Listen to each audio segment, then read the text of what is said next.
Hello, hello, hello, hello. And hi. This is not the voice of John, which might be a intriguing What? one for some of you. I know John, although I should really say Noan, just just to confuse people.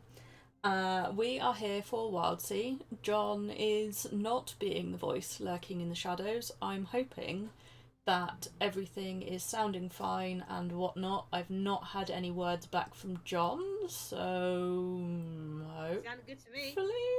Yay! And yeah, Yeah, it sounds pretty we good to me. I'm just checking it on myself. we are here for the Wildsea. If I remember correctly, last time we had dropped off the shelf successfully before it plunged into the water. We Yeah. had basically managed to congregate back together to create a bit of a raft, and sort of guide people around the place. And then we were off to we're off to places to get people settled again and to try and head off the monster that was also heading in that direction, seemingly. Oh yeah. Yes. A large creature was spotted on top of the mountain where the plate sat, and dove off into the sea. Yeah. And seemed to be going in the direction of a large settlement called Tall Mauser, which is in High Cross. And you have gathered, you've sent one of the captains that was at this settlement, at Gogar's retreat, to go and try and look for your captain and any other survivors that may have managed to find refuge on the plate. One you sent off ahead because it is a smaller, faster ship. Yes. Yeah. And so they're raced off ahead of you.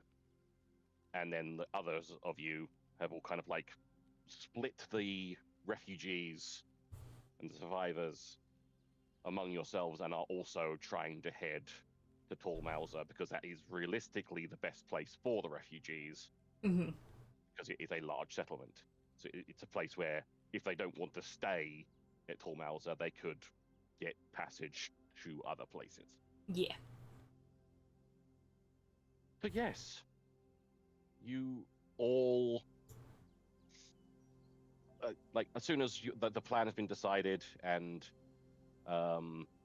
the I'm on the wrong page. Hang on, I'm on the wrong page. Oh God. That's what I was going to do. I need to try and share a thing first. I'm sorry. Please bear with me.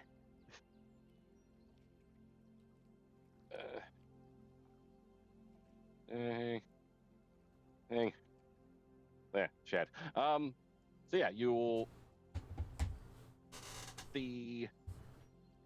where you're going is pretty much roughly kind of northwest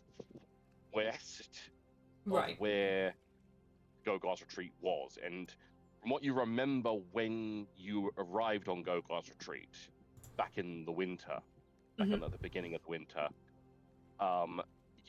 this particular settlement is about 2 to 3 days travel to Tall Mauser. Obviously, 2 if you really push the engines and push as hard as you can. 3 normally, like a normal, steady, relatively slow pace. So it's kind of up to you, first of all, of are you going to try to hack in book it, or are you going to keep a reasonable pace?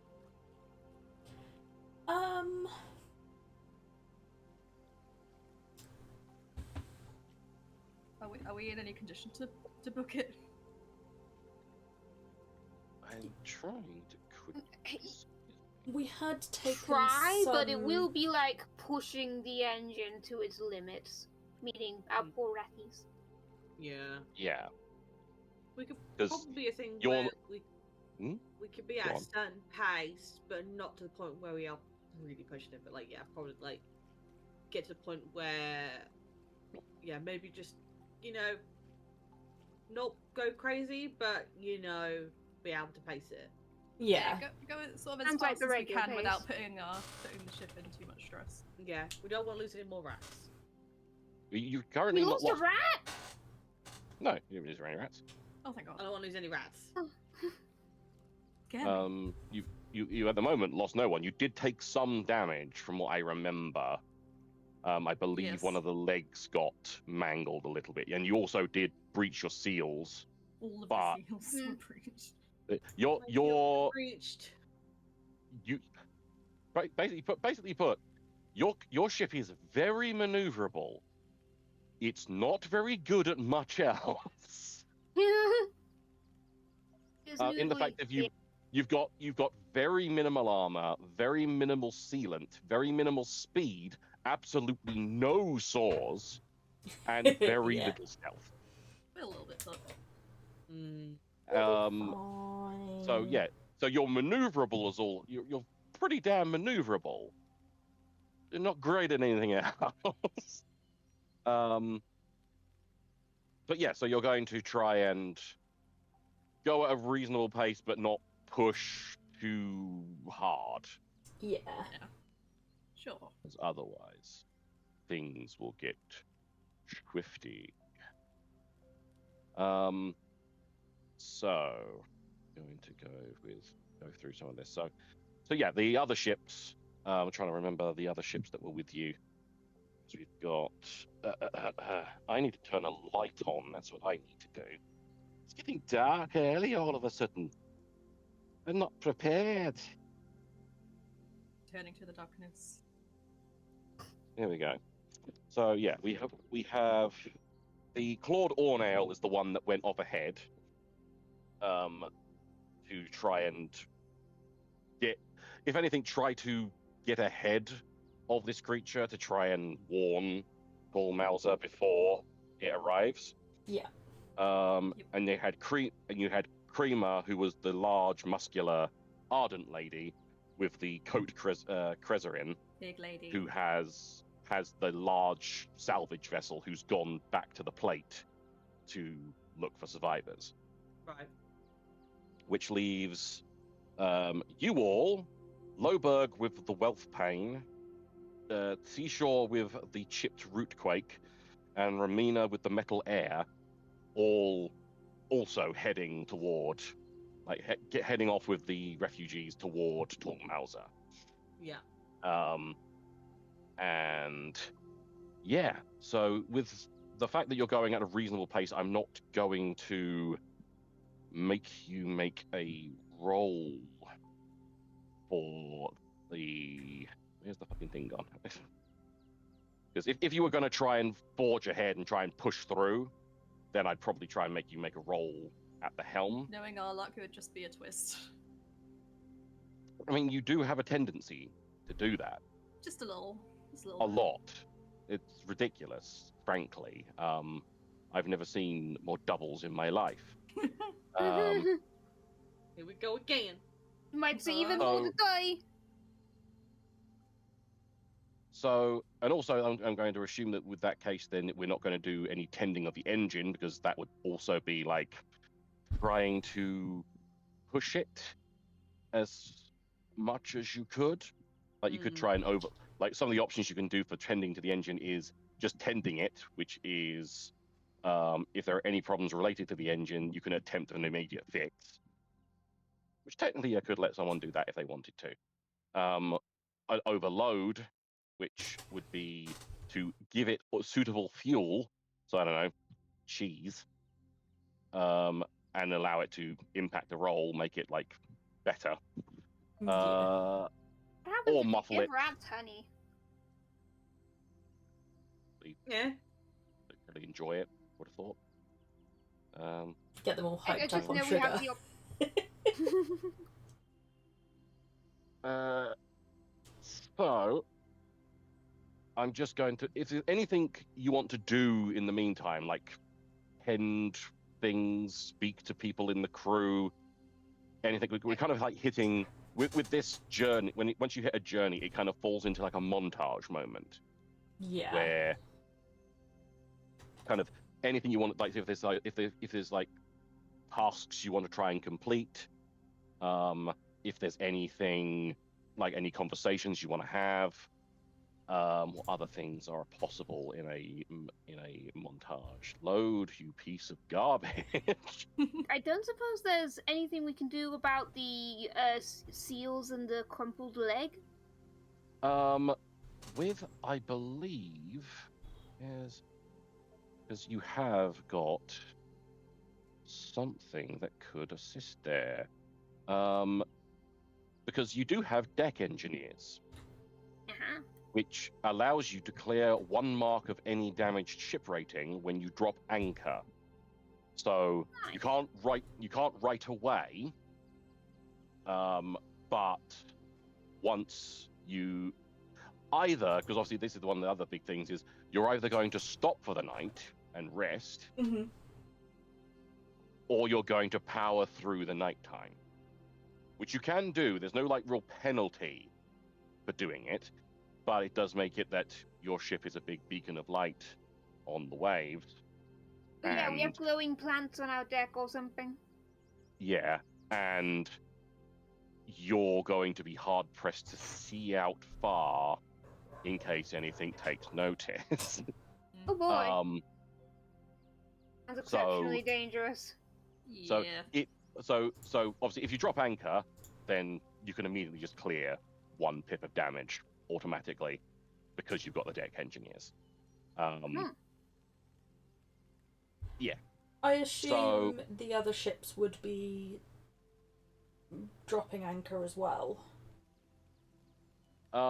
If that's something you wish to have discussed beforehand, like before you all set off, I think then I get the sense that given we're all heavily laden with refugees and things, that because the other ship's going ahead, being better safe than sorry seems like the logical thing that we'd be looking. Yeah, that I is imagine a suitable. we don't want to be reckless because of the refugees we're carrying as well. Yeah. That is fair. I am going to quickly stand up and grab something, and then I'm going to sit back down, and then I'm going to continue this. So yeah, beforehand, before you all left, before you unlashed your ships and headed off, you all kind of discussed, we're going to be taking rests. We'll stop at when either when you want to rest or any of the other ships want to rest, they'll signal to say that we're starting. We're gonna either lash back together and rest, or stay separate and rest, or whatever you're gonna do. Excuse me. So yeah, you've discussed that, and you'll be setting down anchor at some point to rest up. Yeah. So yeah, so with the montages, you can set about either trying to trying to recover yourself. So if you've taken any damage or anything like that, you can set about trying to repair any damage or heal yourself as best you can. If there's any items you're trying to create, you can try and create. Along with any projects you might start later down the line.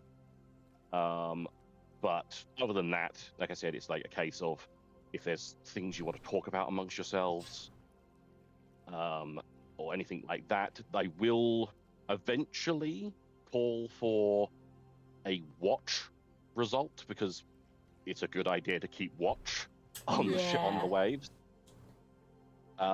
These seas be unpredictable these days.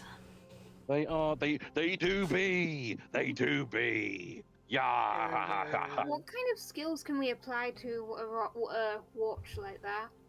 Now, normally, as rules written, there are no things you put onto it. the rules for watches is really dumb in that you just roll a d6 and you see what happens. I personally think that's a dumb way of doing it. So I will be calling for some degree of personal role from yourselves, one of you or one or two of you. Yeah, to help it along. Because to me, it just makes sense that the watch would be down to what you. I mean, I'll still be doing the whole roll a d6 and see what's there. Yeah. But I'm going to be asking you guys to roll something to see if you see it. Which not everything that it's possible to see is bad. There might just be something quite cute or nice out on the waves. There might be a horde of swoobs swoobling along.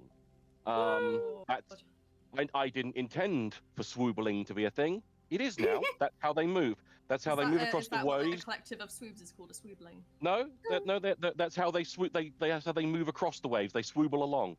Oh, of course. How could I be so stupid? I know, of course. And you, the swoob expert. Is a group of swoobs called a cuddle? I'm going to say yes. Yes. Yeah.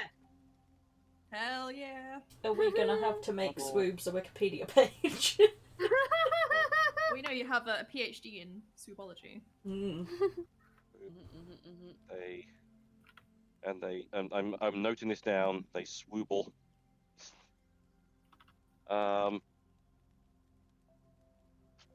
This one. This is important. Pay attention.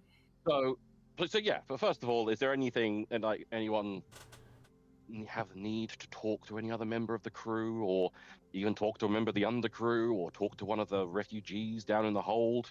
I think Scuba's just gonna look out in the distance, like as they're traveling through, like they're just casually just staring out into like the Wildsea. So yeah, I guess it's. I guess it would be sensible to let the refugees know where we're going, so... Yeah. At least let them know we're heading to Tall Mauser. Yeah. I feel, before you'd left, I feel you probably would have gotten all the refugees together to talk with, I think it's Jahan. No, yeah, it is Jahan. The Ekdus elder of Gurgar's retreat. We have our like little tannoy as well, don't we? We can alert, and you've got your little things. So yeah, I would have thought that they would have gotten everyone together beforehand and told all the refugees what's happening, what's going on. You know, that salvage ship has gone to see if there's any survivors and to try and get them if they can. We're heading to Tall Mauser to try and find our place. Yeah. And all that. So I feel that would have happened probably before you started traveling. Because otherwise, I feel it'd be a bit mean to say, everyone back below deck, we're off. Where are we going? Fuck you. Fuck you, that's where. I'd like to check in on my plants, just see how they're holding up, doing a little bit of tending. That is fair. They're probably tending to wounded people. And you're tending to any wounded. I don't know what potions are available, but probably whipping up basic things with whatever supplies they have. There's not really potions in this world. There are like the idea with healing, when it comes to it, is that you basically use your resources in a way that you could heal. So if you have like medicinal herbs, you could, feasibly during a recovery, make that into a poultice and slather it and heal so that might be yourself what she's or up others. to at the moment. Yeah. Sort of rationing out what she's got to. Yeah, so you do have I believe you have a medicine cabinet or something. We've got the medical bay, I think. Yeah. I think I've got medicinal herbs.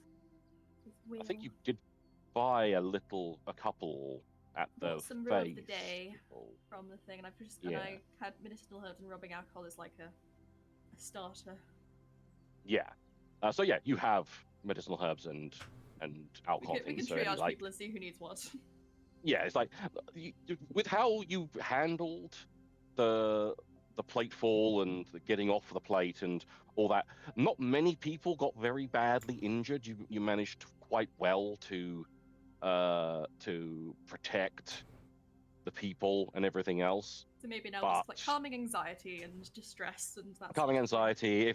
If any of them did take a bit of a bad knock, you're just making sure they're getting rested and not trying to help out when they don't need to help out. They just need to sit and rest. Sit down, Scob, Jabriathan's dad. You don't need to. Oh God, they're on our ship now, all of them. You bet your arse on. You have no idea what I've been doing this throughout the early afternoon. I have made full character sheets for Jabriathan, Scob, and Janice, the full family. Oh my God. Okay. As well as for all the captains of these ships as well. I've done all them as well. But yeah, so you're just doing it, and so Skipper is just staring out onto the waves. I'll get back. I'll get to you. I'll get to Skipper afterwards. We'll deal with plant tending first, because that's a whole thing that I need to remember how it works. Yeah, I can't remember either. I believe it's pretty much just a check to see how well you tend to them, really. So there's the things for that. Yes, yeah, pretty much a gardening role. So you have on the ship.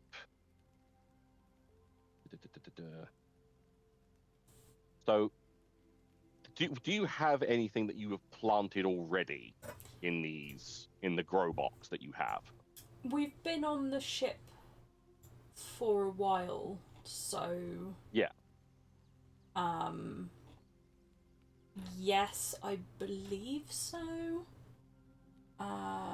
It would have just been some of the basics, a little bit of a basic medicinal thing, a little bit of food. Your kind of staple.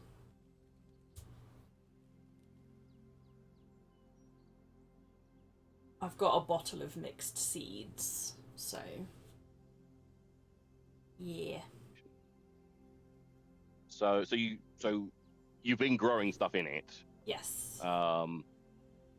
I'm going to say you have been growing some hearty herbs. I'm going to say they're medicinal ones, just because it makes sense that they're good things to have stock of. Yeah. And you are going. I'm just going to quickly try and find the herb section. Real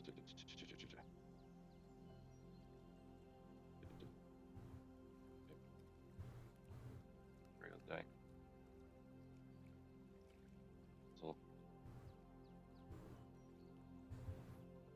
Sorry, I really should I've read through all these plants and. What, you mean you've not just downloaded them straight into your brain? I know, I'm an asshole. I can't believe you done Not that. wallpapered your room with printouts of all of these plants. I know. What a wanker. Please try to. Can't get the staff these days, eh? Well, screw it. I'm going to say that you have had a bunch of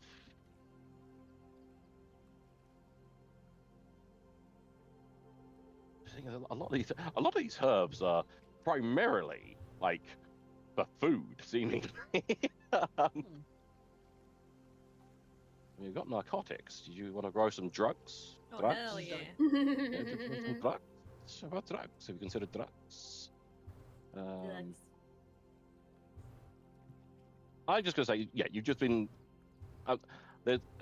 growing like a variety of just like hodgepodge of like patchy medicinal herbs. Yeah. That are going to have a 4-track growth cycle. Cool.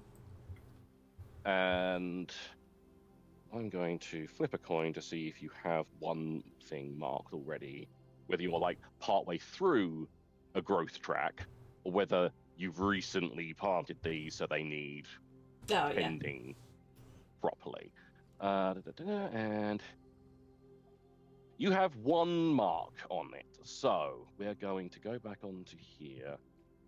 Can I do a tracker on the ship itself, or do I have to do one? Rotation, cargo, and passengers. No. Okay, so we're going to do. I'm going to do a tracker for medicinal herbs with pips. Why would you want anything other? Pips. So yeah, I'm going to share that with everyone. Yay! Medicinal herbs for all. Medicinal herbs. So you've got. So it's just so everyone can see that it's ticking along. So yeah, you have as with all plant life in the world, even if it's not connected to the Wildsea, all plants grow quicker now.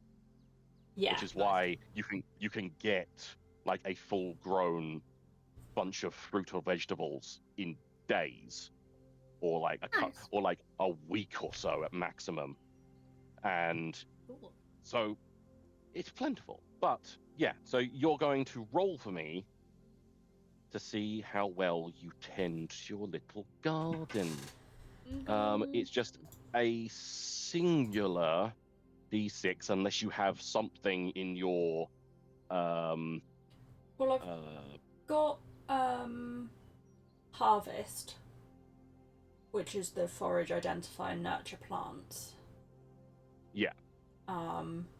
Which I've got 3 pips in. You do have 3 pips in there. I don't think there's anything from the edges that makes sense to add. Let's have a look at your tricks. Maybe instinct, because plant growing intuition about is it looking like it's got enough water, maybe, but increase impact. Enjoying imagining a Stardew Valley game set in this setting. Yeah, that would be fascinating. That'd be really cool, actually. Right, so I'll get you to roll. I kind of agree. I don't believe there's any edges really that would fit. I don't think. Yeah, it doesn't feel right.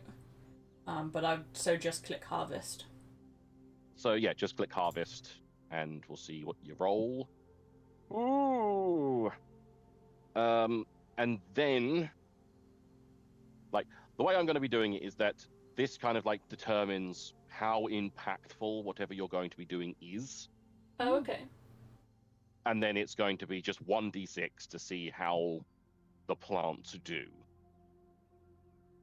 So just click the middle button, 1 dice under help or whatever.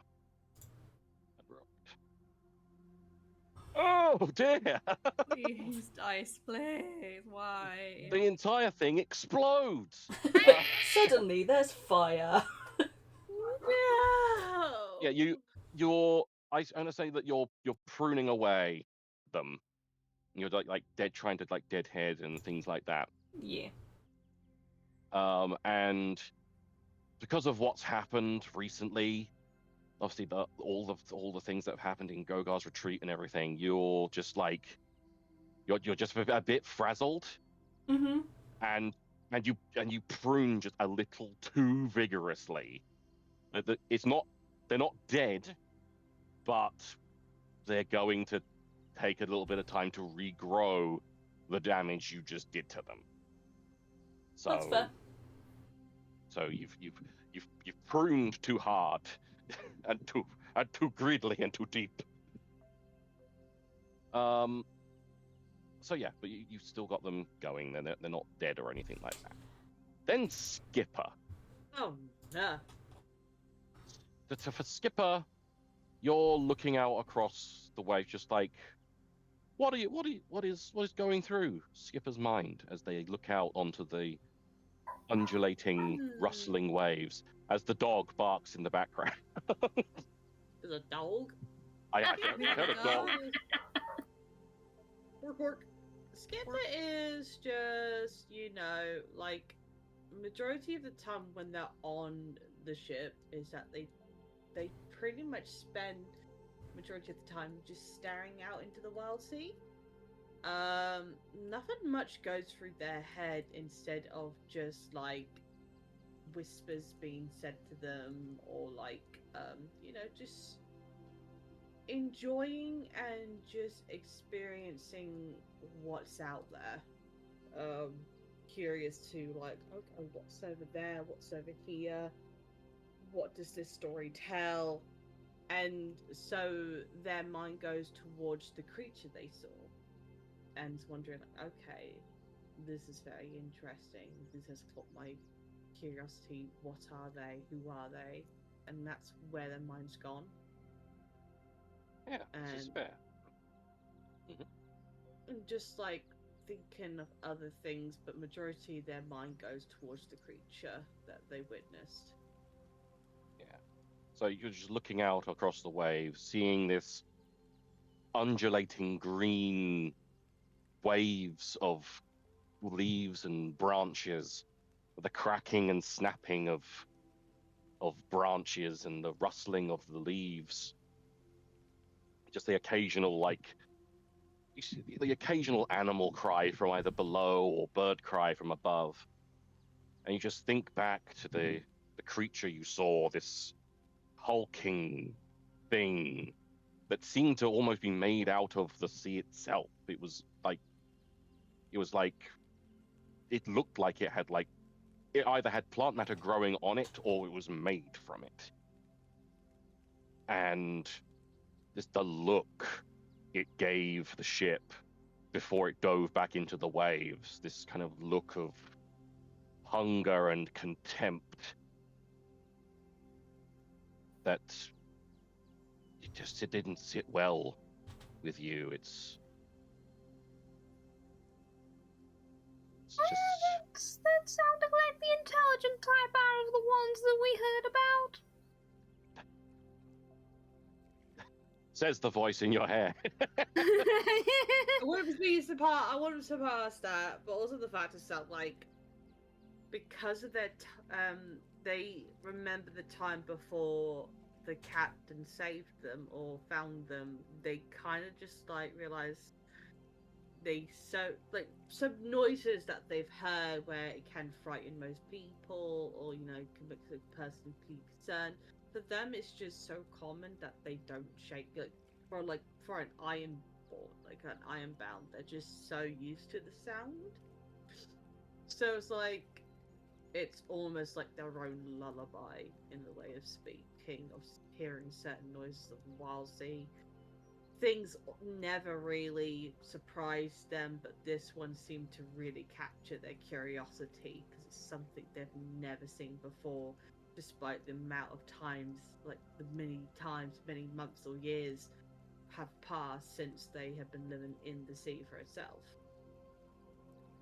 Yeah. And so this one's like, Skipper's just thinking this one is interesting.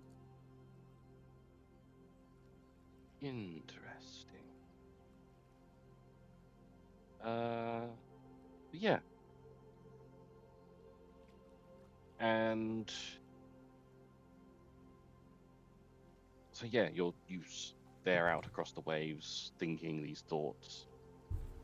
And is Tuka doing anything in particular, or are they just like milling around? I've got a couple of ideas. Like, Okay. one is maybe trying to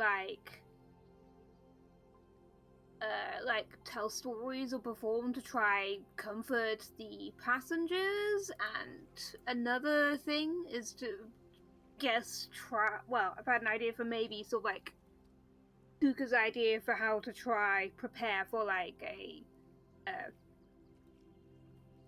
funeral ritual of sorts. So like I think so like Tuka might also be working on sort of like lots of tiny little artworks of like times with the captain. It's like just starting to work on that. Fair enough. So Tuka's busy. So you go down. So I'm going to say that first of all, you go down and you try to like cheer up the refugees that are down below and try and just perform for them. Like, what are you thinking? Like a song or are you doing a C-3PO with the? Are you doing a C-3PO with the Ewoks kind of thing? Not seen that recently enough. Stories and things like that. So, yeah, I think I'm going to want to roll for the lols. Let's see if we get a double. Let's see if you because it's like I'm thinking is like because these guys have been through a lot. There's always the chance you'll inadvertently like remind them of shit that's just happened. I'm going for Grace with Flourish. Grace with Flourish. That makes sense to me. Yeah, I'd say that makes sense to me. Hey! There's a success and no doubles. Thank no doubles so far. So yeah, you.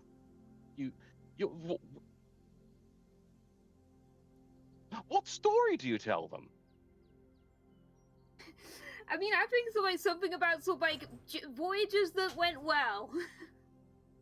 Yeah. Everyone gets to go home okay.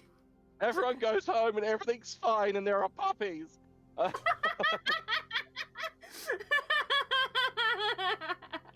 And the swoops came. They get home, they open the door, and there's just puppies rolling on the floor. Puppies as far as the eye can see. I'm going to say, let's have a look. That doesn't make sense.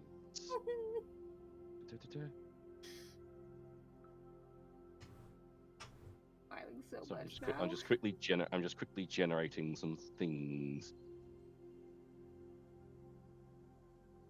Yeah, you tell this story of the Chitin's attention, this old story about a ship that went through some hardships, not horrible hardships, but just losing their way and things like that, but then quickly managed to find their way, and through the help of a mystical swoop that led them through treacherous waves and led them back to port, and everyone was happy, and the swoop, and ever since the Chitin's attention has had a figurehead of a swoop to remind them of the help the swoop gave them. And now I need to make a mention of the Chitin's attention with the swoop figurehead. Wonderful. See that ship. And a 10 gun swoop figurehead. Just for reminder for stream, this is swoop. Swoop! This will be on the test. This will be on the Look at the test. cute little bee. Swoopy, swoopy, swoops. What's the test? Is the test just saying swoop and the answer swoop? Yes. Stanza, You turn I over to cannot side B and supposed it's to just tell them. pinworms. I cannot possibly say due to. Pinwolves, I should say. Pinwolves. I can't possibly say if that's going to be on the test or not. But yeah. So, but either way, the children love it. Like any young ones in the Hell audience yeah. love this story, and even the older members are like enjoy. It gives them some hope and cheers them up quite substantially, and gets their morale up. Next on Tuka's wish list was funereal, I'm right? starting to work on like tiny little pieces of art of of just memories of times with the captain. So like just like making some artworks of like I said, the memories you had. There's not going to be a role for this one. It's just because this is more like a personal thing for yourself or the crew more than anything else. So, but yeah, you sit down. I'm gonna say you sit down on the deck with your supplies, and you just start thinking back on the things that happened with you and the captain and the others and the captain for that matter that you've heard of, and how the captain came and saved you from how you met him with your less than graceful landing into the waves one time, and the other adventures you've had, like through storms you've weathered together, and like finding other members of the crew, and all these various things that happened that kind of stick in now that he's not here, kind of stick in your mind, make you really really hope that he has made it, but you're not sure. Just not sure. Ardents are weird. They're not like Mothrin that can just re-cocoon themselves. It's odd for them. It's odd. But yeah, you sit, take a while to paint and to draw. And was there something else on your tasks, or that was all I'd come up with, but that's all you come up with? Yeah. So I'm going to ask for anyone who wants to try and keep watch to try and find me something to roll to keep watch. Ooh, I shall do some watching. Was Tamira's up to anything in particular, or? If she's done treating people, then possibly, yeah. Yeah, like I say, if there wasn't many injuries, like I said, you're just primarily just making sure people are obeying the treatment and advice that you've given them. Probably sort of she takes a breather and takes a turn watching. Yeah. So yeah, find me stuff upon your sheet that would make sense to roll for trying to just keeping watch generally. Like, you're not looking for anything specific, but it's like I have delve, which is like explore. Just want to see if there's anything. I have study, which is discover, record, interpret, decipher. You also have 1 dot of sense, according to my notes. I do, yes. Detect I do intuitive. have sense as well. Sense would work. I've got hunt 2 on study would though. work. I don't have hunt. Study.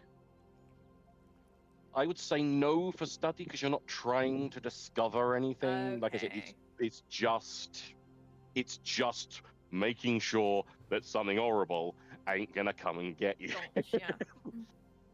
See, I can do sense.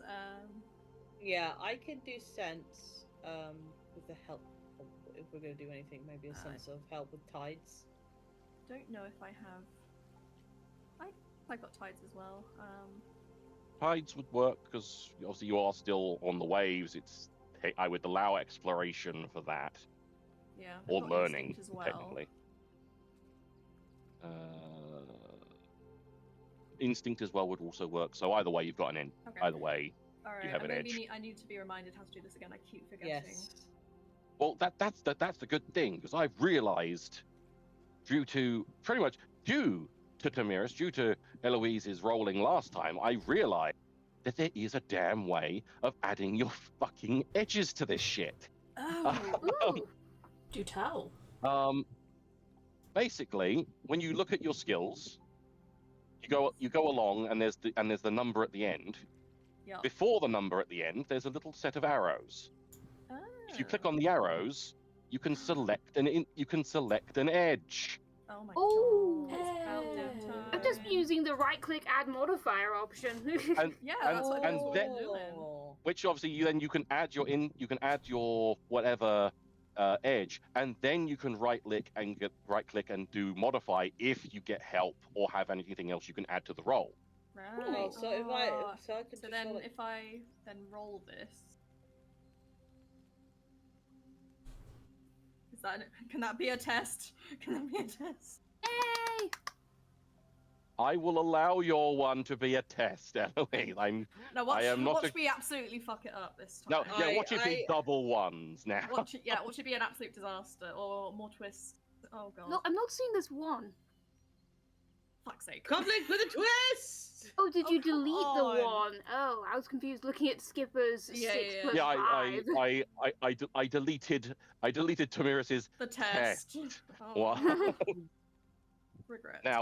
Now they realise that they should have kept the test one, probably. Now we have to think about how but we have to think of something surprising whilst Sean is already looking at a table So for many things that twists. appear. I was like, isn't this always really surprising? It don't matter. Well, while you guys do that, I'm just gonna quickly BRB. Even though you can help figure out what it is. It's going to have a wow. Personally, the mental image I've got is they're looking out, searching for things, and there's a swoob floating around on a door. Yeah, I was thinking of there's a swoop on the deck. Like Titanic style. I was going to say it's not one swoop. It wasn't one swoop. It is now. Not 2 swoops. Let's quickly have a look at this as well then. So we've got 5. Sorry, bear with me a moment. Okay. So we've got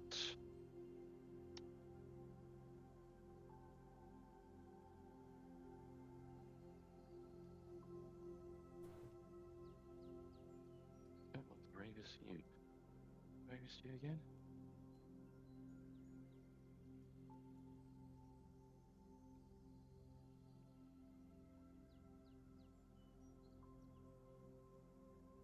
Right, okay.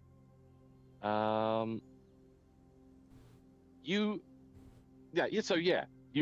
sailing a lot. You're just sailing along. You're just watching out,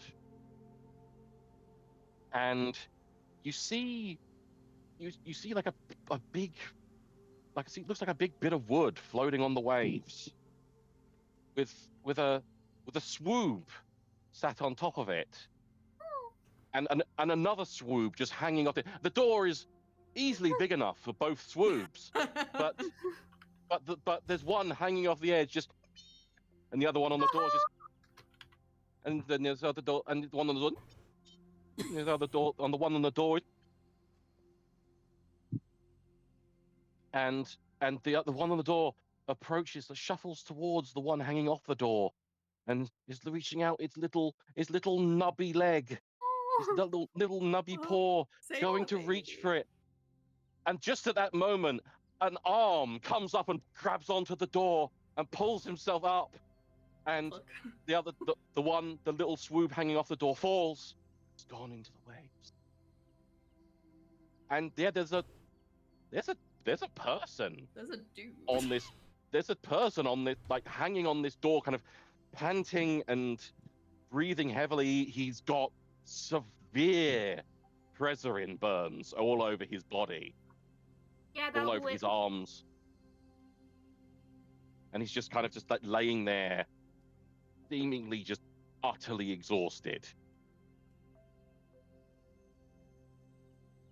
Do we have a way to try push this person out?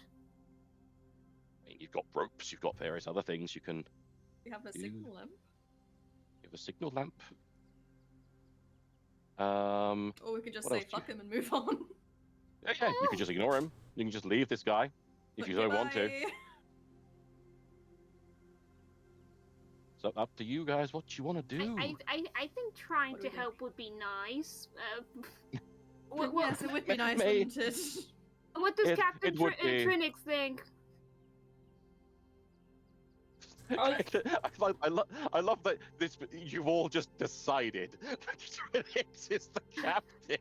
I mean, why not? I'm still not sure that I'm with you on that, but yeah, we should save him. Trinix just seems to have everything together the most out of all of us. Skipper has returned. What's Skipper happened? What happened? Oh yeah, there was swoops on a door, Titanic. A man. And then suddenly a guy came. It's like has grabbed. But the swoop didn't become a man. He just appeared. He's a man. I think at least one or both. I think one of the swoops was knocked off. The swoop that was on the door. Let's call her Rose for no apparent reason. Rosie for legal reasons. Who? She was the swoop on the door. Is still on the door. The one that was hanging. The one that was okay. The one that was hanging off. Let's call him Jack. It's Rosie and Jacko for reasons. Copyright. Yeah, for because don't want whatever company produced. Hang on. Titanic. It's Romeo and Jacqueline. Sure. Anyway, but yeah, the one hanging off the door has, when the man kind of clambered, reached up and grabbed the door and pulled himself onto it. He's not on the door. He's kind of like hanging off of it. Like his upper half is on the door. But like I said, this man is very badly presarin burned. And he's wearing kind of animal pelts and he's just wearing he's just dressed in like pelts and horns and stuff like that. He's not well dressed to survive in the waves, but he's there anyway. Do we have a, like how bigger ships have the small boat? I can't remember what. The Outriders. Yeah. Do we have a small? I don't think we do. You don't have an outrider. Outriders are things you specifically get for the ship. Yeah. Okay. But like I said, you have. We don't have a crane. You do not have a crane. I don't. We could extend a leg though. You can extend a leg. You can, like I said, you've got ropes. You've got the equipment to go into the waves yourself with minimal to little danger to yourselves. I think some of you even have abilities that make it so you're resistant or downright immune to presarin. I'm pretty sure at least one of you does. I keep losing track of where everything is and where everyone is and where everything and everyone is. I just know I have the opposite, is that I am extremely good with heights. Either way, I know there are some people who are like possibly resistant. But either way, you've got equipment anyway to protect yourself at least from mild Trezorin exposure, which the upper canopy, like the top of the waves, will be possible mild Trezorin exposure, not explosion. Jesus. Oh no, a Krezer explosion sounds awful. Oh hell no. So I'm gonna. Are any of you gonna signal the other ships to let you know that you're stopping for a moment to go and I can pick go and this man signal up? and say just stop and pick up. Words escape me. What is the word for when you find someone adrift? Not a stowaway, but a castaway. No, the opposite. Person Castaway. in the sea. We're trying to get on Castaway. Castaway. Yeah. Okay. You don't have Castaway to will be do. on an It's island close. to be a castaway. Don't believe so. Yeah. Either way, it works. So yeah, you quickly get onto the signal and signal, stopping to pick up Castaway. I feel like Skipper might be the one to go get them, so that Sure. Tamiris can be ready with heals, maybe. Yep. This is fair. So I feel again, I don't feel you need to do a roll for this because it's not. You're not in like adverse weather or anything like that. We're not rushing you in Suffered time. enough. You're not. By all means, you're trying to get him out as quickly as you can, but you're not like, oh my god, and like panicking or anything like that. There's not like a charging. Skipper is so complex because Skipper's like very, very like just calm anyway, and because the fact is that they are submerged, they just have fires and they just use their fires to just pick up the dude and come bring him on board. I'm going to say that your vines can't stretch that far. You will have to like possibly go down a rope in order to get to him. That's fine. But either way, you don't have to go all the way down the rope. You can reach further than most people, I feel. Indeed. And so yeah, you reach out and you pick up this man. He is like, he's breathing heavily. He's like his eyes are closed. He's either unconscious or he's just trying to bear with pain. And yeah, you pick him up off the door. The swoob watches as you pick him up and take him away. The swoob come too. Are you going to try and get the swoob too? I will require a roll for getting the swoob too. Oh I no! will attempt to grab the swoops. Grabbing the swoob. I shall Roll me something to get the swoob. I shall use my scavenge with a luck of. Scavenge, I would not allow. No. Oh no. Scavenge is for inanimate objects. Maybe tend. Tend, healed, calm, communicate with beast. I would allow that one. Yeah. Tend with maybe with teeth because it says passionate, maybe, or tides. If you are heavily passionate about getting this swoob, which I believe you are, considering how much you how much you fell in love with them at the festival. I would allow teeth. So yes, teeth with. Oh God! Oh no, the swoob! Oh Lord! No! It seems, unfortunately, that Skipper will never be able to have a swoop because it seems the game does not want them to have a swoop. No. And it's okay. It's okay. Is this going to be the goal of the campaign now? I'm wondering if the unexpected thing is like as we see the other swoops sort of like break the surface of the waves for a moment. I am going to say. It's fine. I am going to say. Oh Lord! Oh no! You're just gonna hurt me, aren't you, sir? as you're trying to like, come on, little guy. It's like, it's all right. To be honest, like this horrible thing leaps onto the door. I need to quickly search for a creature. To be honest, oh no!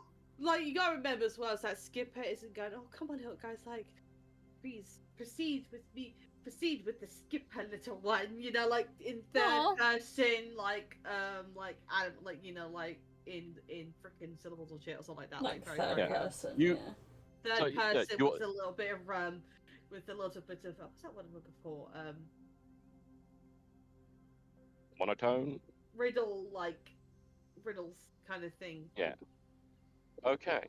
So either way, you try to entice this swoob. You know, the Skipper will protect you. Please come with me.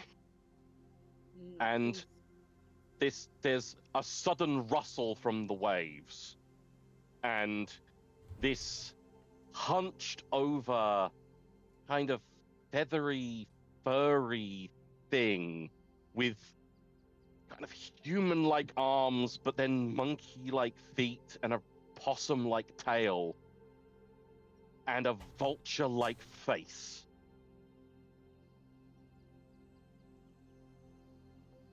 Jumps onto the door and grabs the swoob.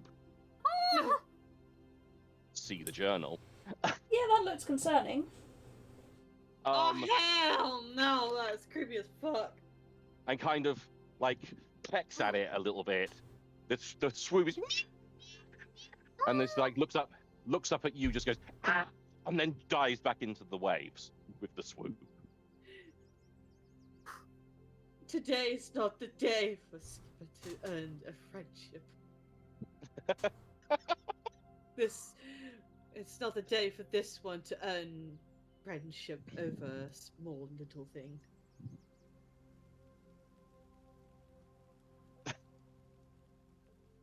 And the door sinks as well.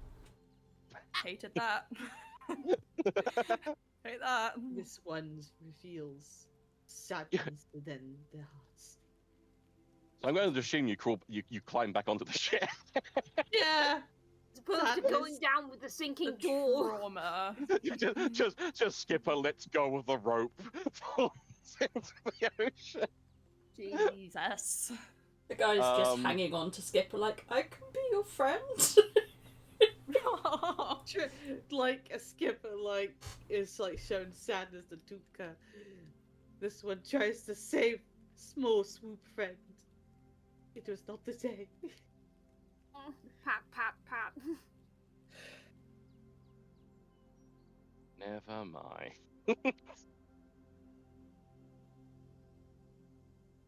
It's just definitely at the game, just not want Skipper to have a pet swoop. You never know. The dice rolls may eventually deem you worthy of one. That's all it is. You're maybe just not worthy yet. Maybe a thing where, like, because the game knows I want it, so it's saying no. But if I turn around and say like, oh, I don't want it now, it's definitely gonna work. Yeah, if you just use reverse psychology on this game of chance, yeah, it'll work. Oh yeah, I totally don't want it, guys. Skipper totally don't want a swoop, like. Yeah, who the hell wants a swoop? They're gross and horrible. Oh. Yeah, God. Oh, they're just terrible little creatures. Swoops are so anyway. week. Anyway. And so like Tuka was just thinking of suggesting sort of like visiting the rats in the evening or the morning. Maybe you could befriend one of them. No, he doesn't. You do have like 20 rats to befriend. This one has created friendships with the rats of the little skitters, especially with Jeremy. So Jeremy, what was the ones that I've named so far? It was a Jeremy, right? Was there a Jeremy? I've noted down Jeremy, Ethel, and Ratasha. Definitely Jeremy. This one has befriended the magnificent Jeremy with the top hat. I have created, as this one has created, using only leaves and twigs. The guy on your shoulder just kind of groans in pain while you have this conversation. Oh yeah, med time. We're busy. God. This is important. Anyway. What actually is Tomira's doing at this moment? She's just sort of just disassociating. But she just witnessed the they've just witnessed a swoop get taken by a Look, to be horrible... honest, she's never seen any of these creatures before. She's been living in a fucking like convent her entire fucking life. She's just standing there like wide-eyed, like what the fuck, what the fuck, what the fuck. I'm surprised that Tomira's not freaking out by Take me home. No. Like, I'm surprised that Tomira's not freaking out by fucking Skipper, because Skipper's literally part of the fucking sea. They're fully submerged, like, they've got phones on everything. They could do, like, that stuff. It's like, oh, okay. I mean, I think we've been traveling together for at least a few months, so I think Tomira's has had time. I think, yeah, she's acclimatized to certain things, but not a lot. Yeah, not whatever that was. Whatever the fuck that was. I know what it was. I had to hurriedly scroll up to the hazards, and I saw him. I remembered him, and I went, "Yep, that's the one." Boy, howdy was it? Yeah, you got an unconscious guy. Did you do it? I guess. This one I guess we're gonna tend to him. And just What? completely ignore whatever the fuck that was. Do we have a dedicated medbay room to take him to? Yes, we do. Let us take the man to the medbay and forget about whatever the fuck that was. So yeah, you boss Skipper around. I'm gonna say to carry this man to the med bay, and yeah, he is badly burned and Krezzerin down. He's also got like some scratches and things like that. He's like evidently had a fight with at least one thing while he's been wherever the hell he's been. But he's like, the soles of his feet, there's basically hardly any skin left on them. He's been walking barefoot through these waves. We're gonna sort that out, right? And so yeah, I'm gonna want some sort of roll to see how well you can patch him up. Let's see. So definitely it's gonna be a 10. Definitely 10.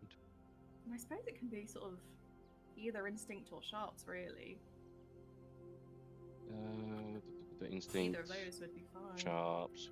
I'd say either one of them. I'd say probably instinct more. Yeah. Because intuition, where I'd say instinct more, but either one will work. But either way, you have both. I think that was already loaded, which is good. That is good. Oh my god! I was so scared for a minute. I thought for a minute you got another. So cooked. I thought you'd managed to get another twist. Turns out I cooked. So yeah, you start working immediately. You start like I said, you've got like alcohol, like medicinal alcohols. Shit up and then we bandage it. You clean his wounds. You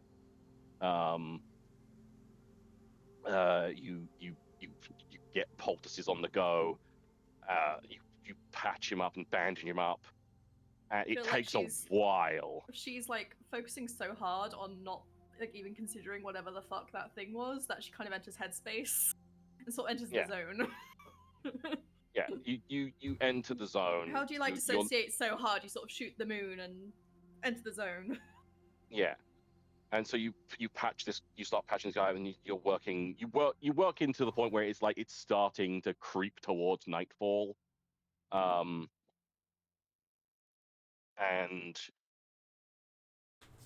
But you manage it. like I say, he'd taken a lot of damage. You have no idea how long, but he does look like you can see his ribs. He's quite muscular, but you are like seeing his ribs, and he's like stomach is sallow. He's probably suffering from a little bit of malnutrition as well. Can you remind me, what race is he again? He's an ardent. Okay. That's a human for those who don't know. Those don't who know, might it's be watching. Human, or at least as close to a human you have in this world. Does he wake up through any of this process, or is he still unconscious? I think either way, he's going to be on bed rest. I feel he hasn't woken up yet.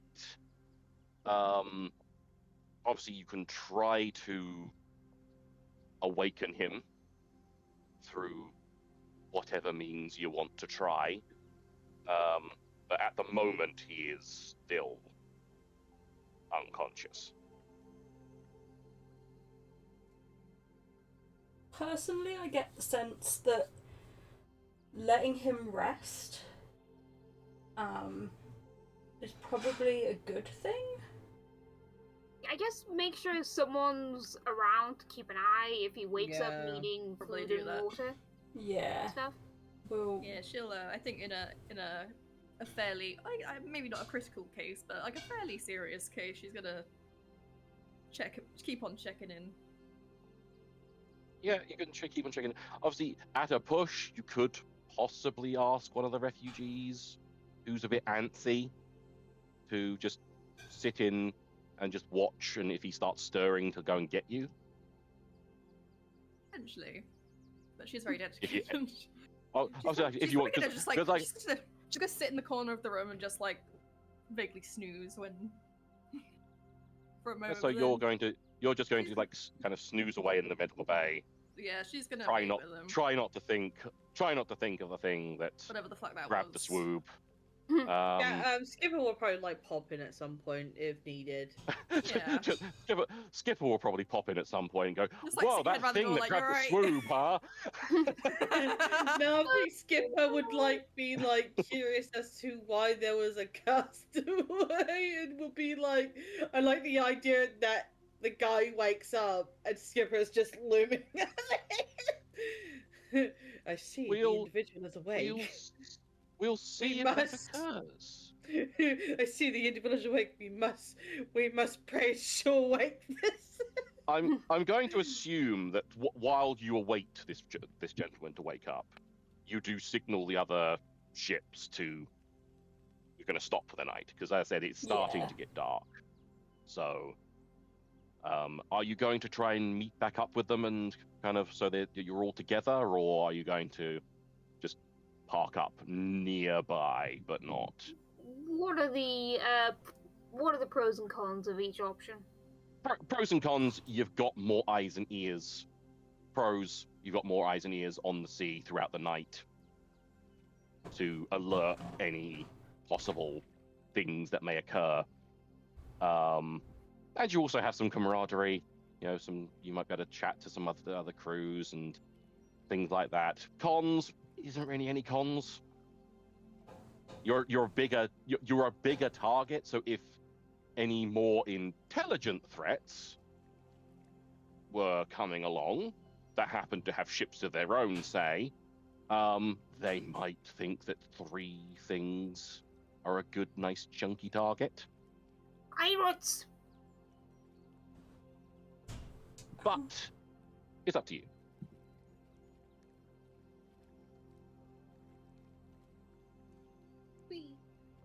I mean, Make I'm your leaning choice. towards rafting together, but what do folks think? Yeah, I'm leaning rafting. Rafting. Flotilla that bitch. Flotilla that bitch. Flotilla that bitch. Yeah. You know, as we say So, in yeah. the industry.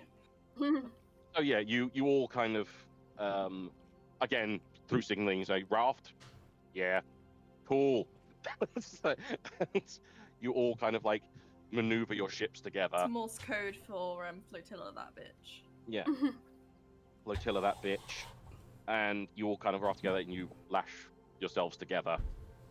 And like obviously set out gangplanks so that you can easily get from ship to ship across any gaps there might be or anything like that. Like probably pool resources as well while we're at it. Yeah, So any sure pooling resources and things. You know, got some share of what we need. So whichever yeah, ship is the least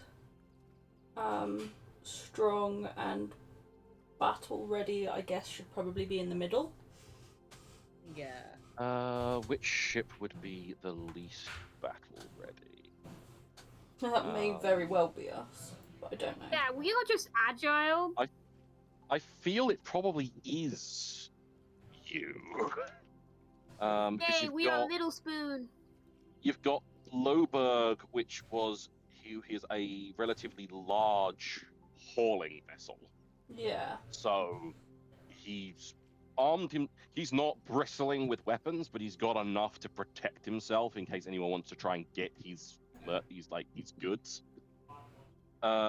Seashore is a pathfinder. Mm-hmm. So again, oftentimes going to be alone, so he's got fairly decent armament. And then the Rumina on the Metal Air, I believe I have her down as a rescue vessel. So probably you two, Metal Air and you and the Verdant Nebuchadnezzar, are probably the least armed. I'm pretty sure the Metal Air, once again, may have a weapon or two, but not much. And obviously you have just the one harpoon cannon, I think. I believe, pretty sure, 99%. How are so they yeah, so you... hull strength? Hull strength... Again, the rescue vessel, I think they've got a little bit more armor than you, but not much more armor than you. The Wealth Pain is fairly well armored. Yeah. Again, like pretty much, again, it kind of makes sense that the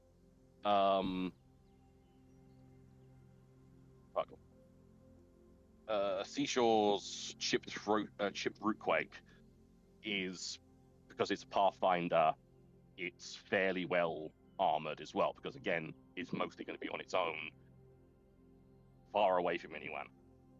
So yeah, the wealth pain and the chipped rootquake are both fairly well armored, but not brilliantly armored. Then either way, you've not got any warships with you. The one that was like the most heavily armored was Creema's, the Coat Krezerin, but she's obviously back at the plate, trying to stage rescue efforts. Which even then, she doesn't need to be heavily armored, but she made herself fucking heavily armed. Just realized that Seashore's ship is the start of a tongue twister, pretty much. Yeah. So yeah, I would say that probably the Verdant Nebuchadnezzar and the Metal Air would be sandwiched between the two slightly more armored ships. Yeah. But yeah, you all get together and lash together and things like that. Mm-hmm. And it's up to you how you're spending your evenings. I know that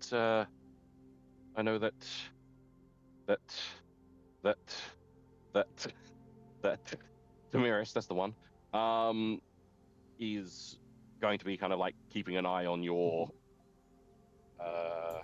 new friend. Your new friend. Yep. And Skipper's going to be checking in every now and again. Yep. What's the other two doing, and what's Skipper doing when they're not checking in?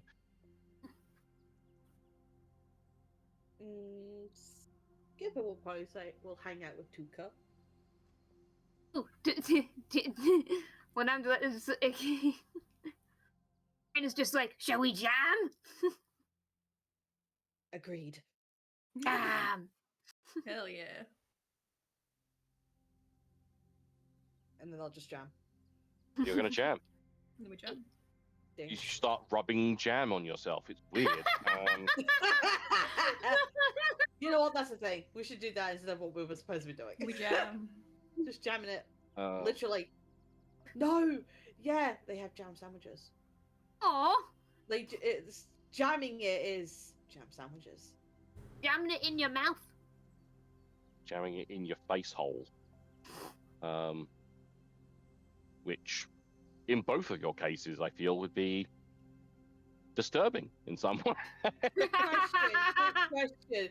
I need to know, because Trinix does all the gardening and such, right? And then does the honey. Do they make their own jam? Probably, yes.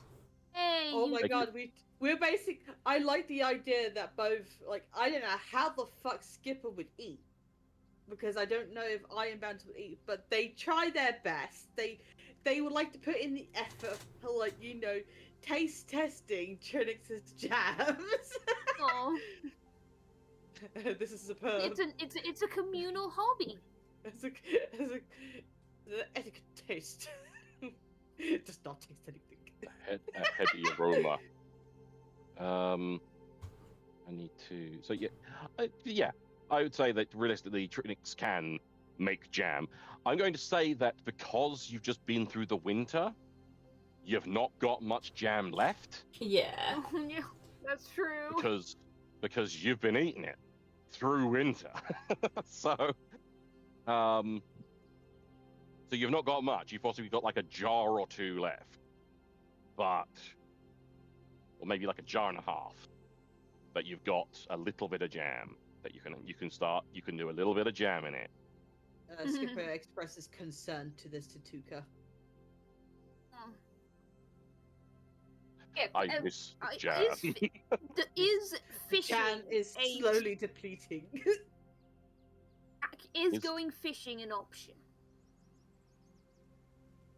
Yes. Perhaps we should try fishing sometime. Obviously, fishing away from specific places where you could get to water that would contain fish. Oh, but thing mostly is going to be you're fishing things out of the sea, out of the branches.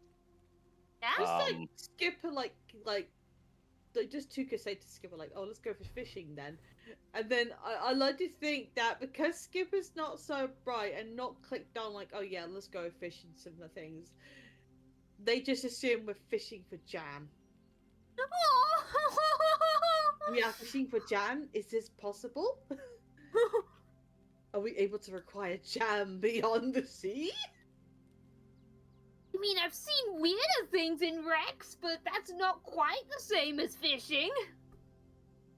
We must fish for jam. And express this to the hive mind, aka Trinix. Still trying to find a cute little nickname for Trinix! Yeah! Nickname acquired. The hive mind. I need to work on this, Sean. You gotta give me some ideas. I shall ponder. Yes, you will ponder, and you will die. I heard that. You heard nothing. So yeah, you two sit on the deck. There's a little bit of hubbub going on through the bound ships as you sit there eating jam. Like I said, the captains get on deck and start, and for the most part, allow their crews to relax a bit. But obviously, there are a couple that are like set on to watch and cleaning up a little bit and things like that, and sorting out food because food is a thing that needs to happen. Yeah. Otherwise, everyone gets hungry. But yeah, so that's what you guys are seeing. It's just like it's kind of like it's not like boisterous or lively, but it's kind of a little bit of a festive feel. Like it's got cozy vibes. It's quite cozy. like some of the refugees come onto the decks and like bundle up together with some blankets and things, and could like sleep out under the stars rather than under in the hold. Someone's playing some nice guitar music or something, like a little. Yeah, banjo. there's a. I mean, I have my starry lute. That was what I was initially thinking when I suggested jamming. You have a starry lute, and I am going to say, where is it? Where is it?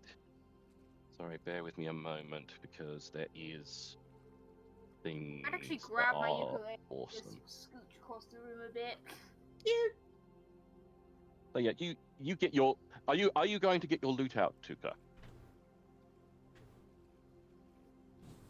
Oh, Tuka.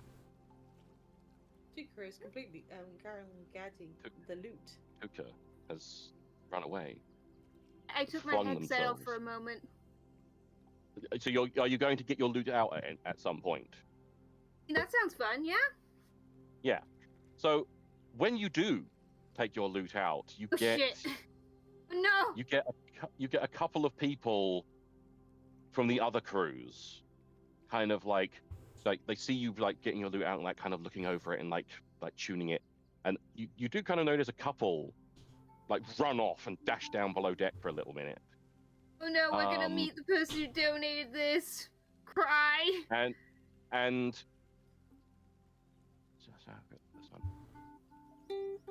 And you get to one person, a Salikre come forward, like come running up to you with kind of a large guitar-like instrument. With like I was worried there. But it's like got a pyramid-like bridge. Ooh.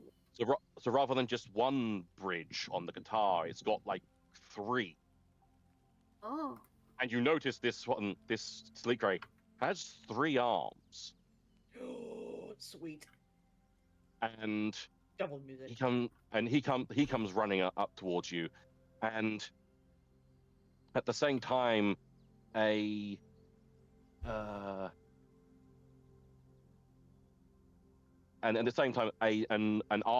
young ardent man comes up with another kind of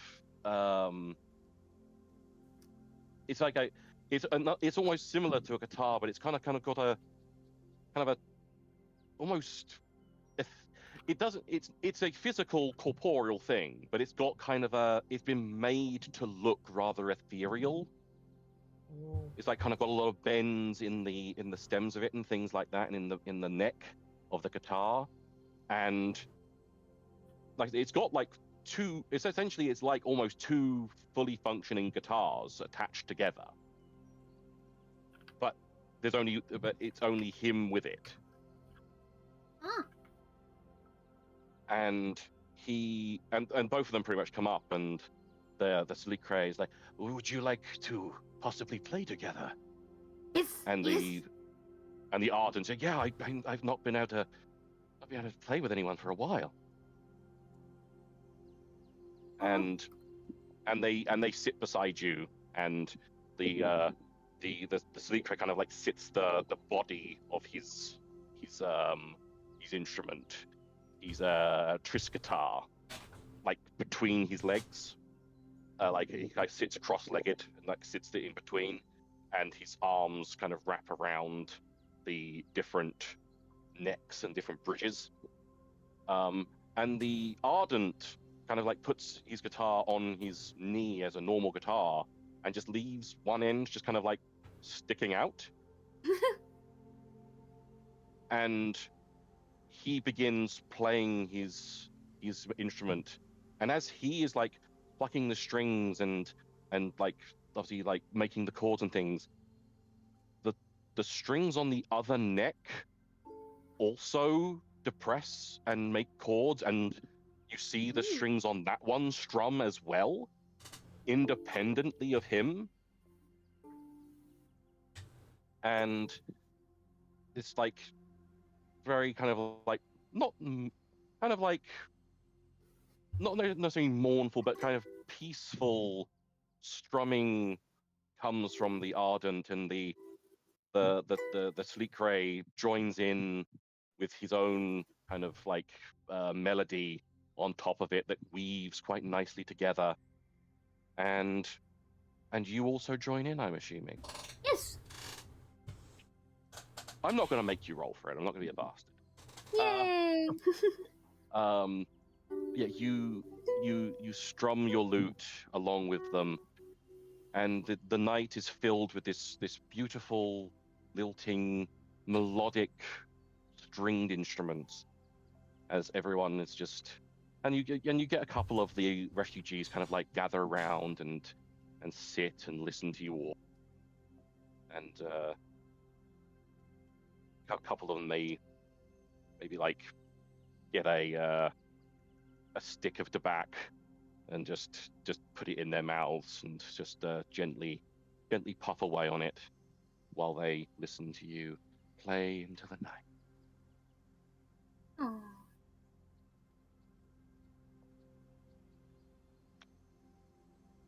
Trenix, are you going to be doing anything while this calm, peaceful atmosphere?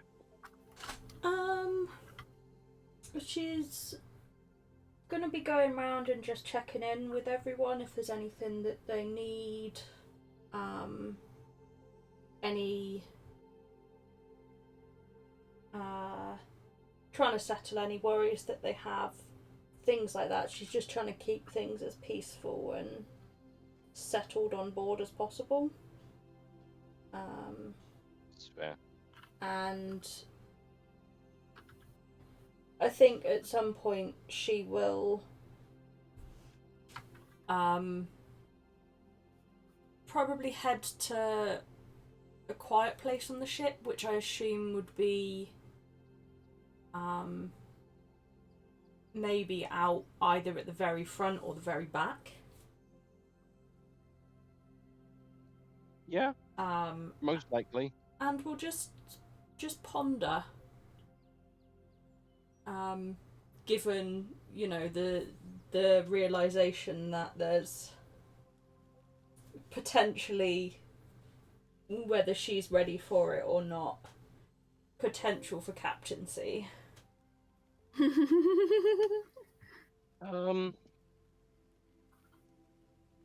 Yeah, you go around, you kind of like check in on some of the other crew members of the other crews, and you're just asking if there's anything they need or anything that's happened that they feel the need to report. And their travel's been fairly uneventful. They noticed a couple of like they noticed like some animals off in the distance and things, but they were just small animals. There wasn't anything major. And they seem, and once again, they all pretty much say that yeah, they're fairly well stocked. They should be fine for this journey, unless something untoward happens. But you should be fine. And then you kind of like just kind of takes yourself away. Are you trying to sneak away, or are you just kind of like just walking to a quiet area? Yeah, just strolling around. She's sort of been checking other bits on the ship, having a look at each of the legs just to, you know, see if there's anything, just so she's aware of what's going on with the ship more than anything. Yeah, we can remove one damage since as we're putting up anchor. That is true. While all this goes on, you've got the your deck engineers kind of like set up and repair one of the because like it was primarily one of the legs that was damaged, but it gets easily repaired up again. Does that mean I can tick off one of the tracks for the 12 bees down? When I got attacked by a pinwolf, it was an injury, and you'd put it as 3 track. You did. Yeah, I'm going to say that with that particular injury, it was that minor that you could easily just repair it with some time. Yeah. Just to repopulate the bees. Good sugar water. I am going to see if anyone notices you go to the bow. Try and be a little prudent. Okay. You go to the bow, and you're there for a little while on your own, and you're alone with your thoughts, thinking on everything that's happened, and the fact that, and as you said, like the fact that it's looking like captaincy is quickly being thrust upon you. It's funny watching John's commentary on this particular thing. Like, it was like, Trinix doesn't have a vote in the matter. Trinix is sure starting to take a leadership position. And my favorite one is, where does the jam go, Skipper? Where does the jam go? Well, he knows. In the sea, apparently. Yeah, but where does it go? Where does the jam go? Yeah. And as you're sat there reflecting on this, you're just looking out onto the sea. Once again, the moon it's a very nice clear night, so you've got the stars, and far to the north there is kind of an ever-present glow in the north. Yeah. Of the conflagration. Everyone knows it. It's always been there for as long as you've been around, and many others have been around. But it's so far off. You just got kind of like a reddy orange glow.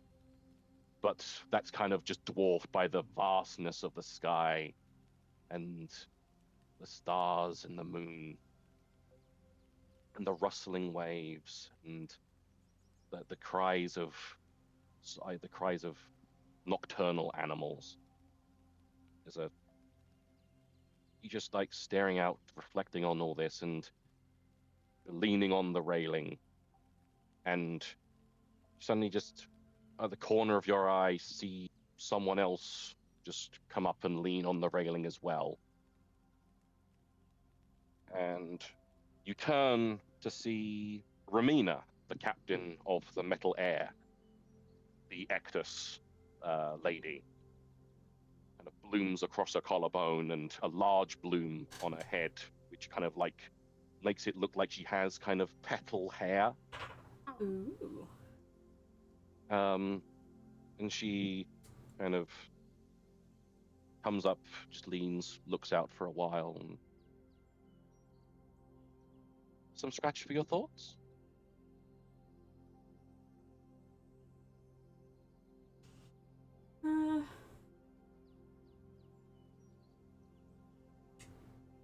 Sure. Just, potentially having lost the captain. I hope it's not the case, but...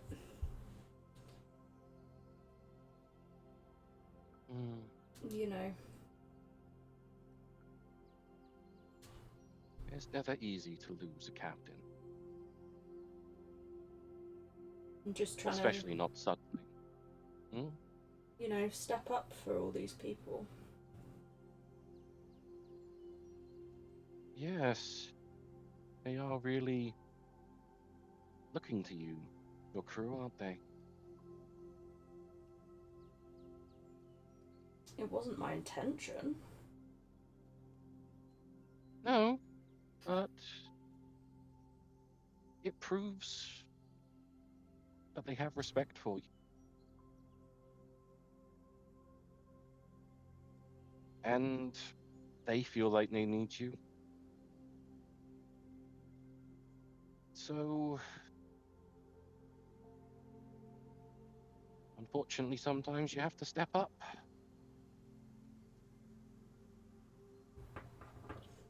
Yeah. It also means it's probably going to be me who needs to speak to the captain's other half. And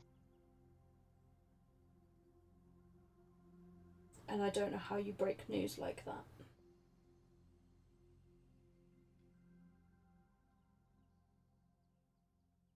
It's not easy. I can tell you that from experience.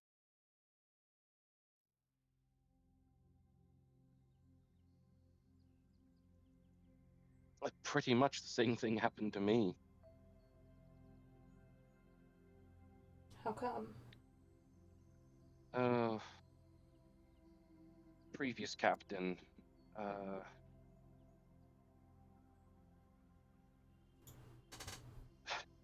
said pretty much exactly the same. We were attacked by just a massive load, like horde of snapper pillars. He dragged off into the waves. We tried to get him back, tried to fight for him and everything, but it was too late. Had to go and tell his wife and young boy. I'm sorry to hear that. That old.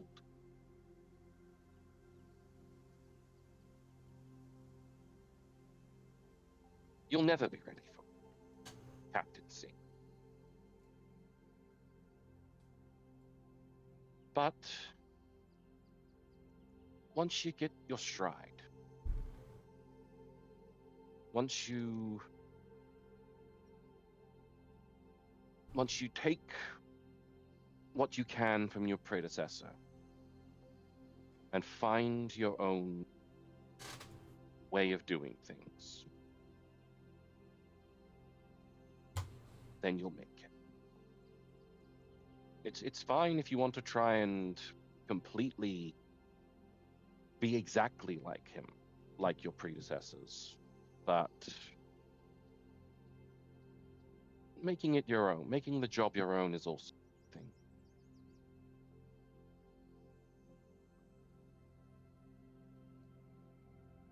Yeah. Yeah.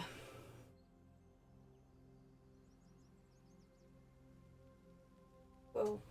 And if worse comes to worse, you can always relegate someone to do the job for you. The telling of the widower, of course. Doesn't seem fair, though, really. I know. Comes with the territory.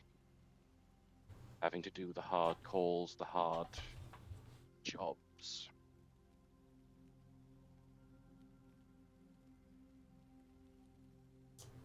Yeah. But I think you've got it.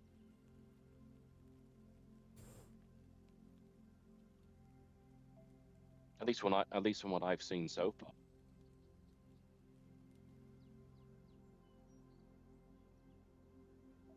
I don't think I've got much choice, if I'm honest. No, it's a good way of forcing you to do a good job. I'm not much of a pep talker, but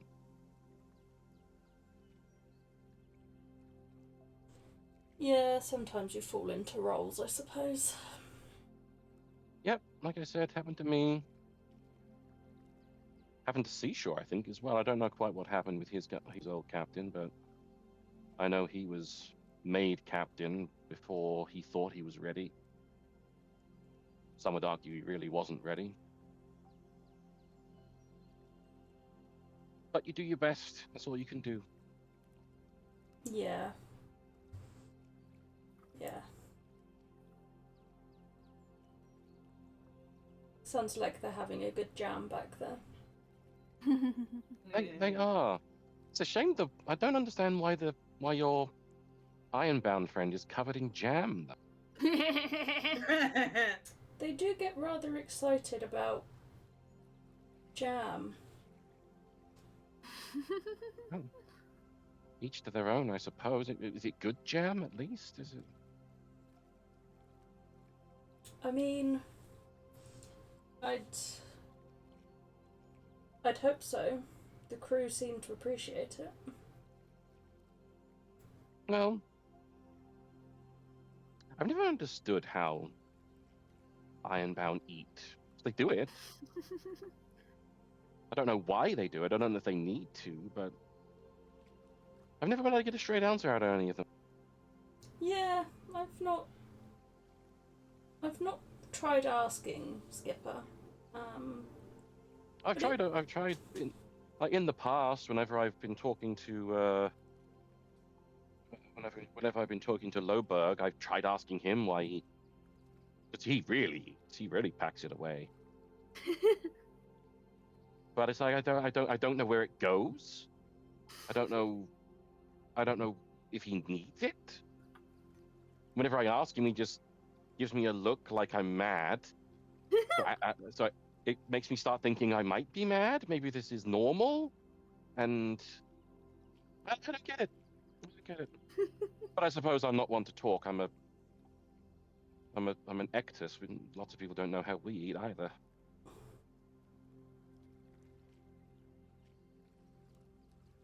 Yeah. Either way, it makes Skipper happy. So whether it's needed or not, even the morale boost is worth it. It is.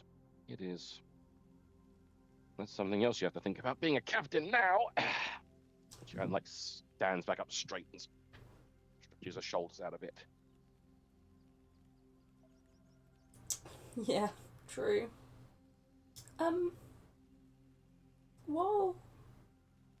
While you're here, have you had a chance to drop in and see the castaway we found? Castaway, yeah, you signaled about that. I've not seen what happened. Did someone fall overboard or? No, we spotted floating debris. Some swoobs were hanging on to it, and suddenly they were tipped off, and a man's hand appeared, and he hauled himself up onto the door and proceeded to pass out. Awfully burned. Tamiris is currently down there looking after him. He's still unconscious as far as I know. Oh. Was he like? What was he at least like wearing the appropriate clothes to being out in there? No. Was he like a? He might have been like a delver that got like separated from his ship or something. I don't. Not even close. What was he wearing then? Come see, and I'll walk them down to the sick bay. She follows behind you. She stoops a bit to get through the doorway down to the med bay. And comes into the med bay with Tamiris and yourself. And, yes, he's in an awful way. Not anyone you recognise? Clothing you've seen before? That's what I was going. Did you remove his clothing when you patched him up, or did you leave him clothed? That is a question for the Eloise. It's me. What did you do? What did you do? What did you do? What? I'm so tired. I'm so sorry. I can't remember what was. When you patched him up, yeah. Did you take the furs and thing he was wearing off to treat him, and obviously covered him over? Preserve his modesty. Or did you leave his clothes on and just? I guess we can say we removed what we needed to get access to. You know. Yeah. So you show Ramina the clothes she was wearing and the stuff you've taken off, and the furs and like bone adornments and things like that. And she just like looks over and says, I mean, looks like it could be something from the hunting families, I suppose. But I still don't know what he'd be doing out there. I don't really deal with the hunting families that much.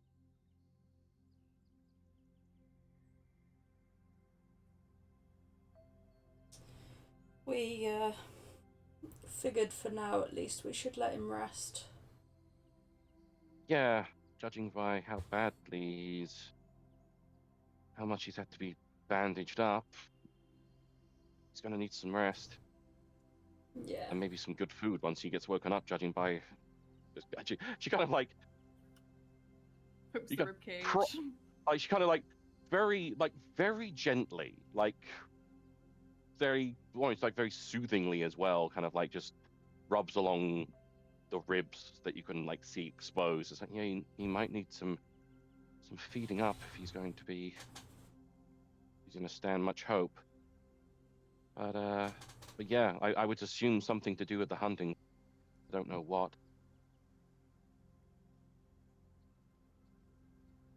Well, that's good to know at least. Hopefully, he can give us more information when he wakes up. Yep. With any luck, well, I'm sure he'll be very forthcoming with the people who rescued him. So...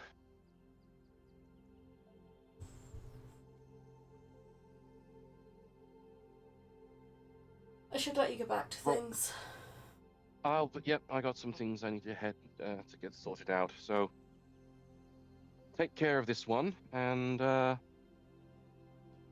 like to Trinix in particular, it's like, and if you need any help, don't be afraid to ask me or any of the other captains. Thanks. Will do. I'll make sure that they know what's what, and will help you if I tell them to. And turns around and starts heading back up the steps and out the corridor and things. Just before they're out of earshot, just gonna loud enough for them to hear say, and when the jam supplies are back up, I'll bring you some. You better. Keeps walking. Hell yeah. And now to see if we get this gentleman awake before morning or not. I assume there's been no update, no change in stuff in the meantime. No, it's fairly quiet. Like I said, that other people are on watch. Like pretty much at least a few from every ship are all on watch. So yeah, there's not been anything majorly awful occur. In fact, going to say. In which case, I will give Tomiris the sort of update of what's been going on above deck.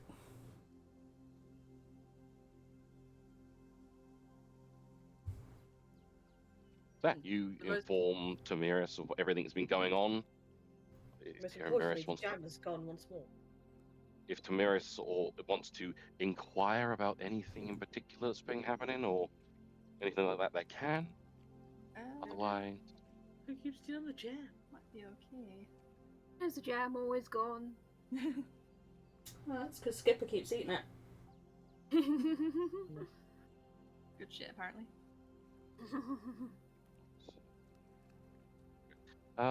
let's have a quick roll with something.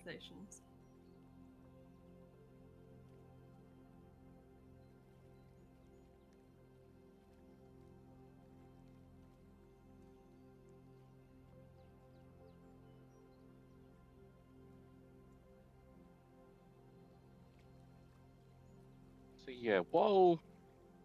So do you once you've updated Tomiris, do you go back up to the deck, or do you hang out in the med bay as well? I think hang out in the med bay so Tomiris can potentially get a bit of a better sleep if they need it. Yeah, that is fair. So you set up another chair and you watch over the patient while Tamiris gets some rest. The other two on deck, Skipper and Tuka, while you're playing your instruments and Skipper is listening and looking out onto the waves occasionally, you see like some commotion on the waves, like some rustling and some noises, and upon looking out, like squinting your eyes, you just see like a distant pack of spring foxes just playing in the thrash. Aww. These little foxes just kind of like jumping up, doing like little twists in the air, and then diving back below, and yapping and kind of like scampering along the tops of the wave tops as well. They sound Just like playing. this world's equivalent of dolphins. That is precisely what foxes are. Yes. Do we Dolphins. they look like at all? There's sadly no picture of them. Aren't these but foxes in the Foxloft art? they're found, but spring foxes in particular are found all over the wild. All of you have seen a spring fox at least once,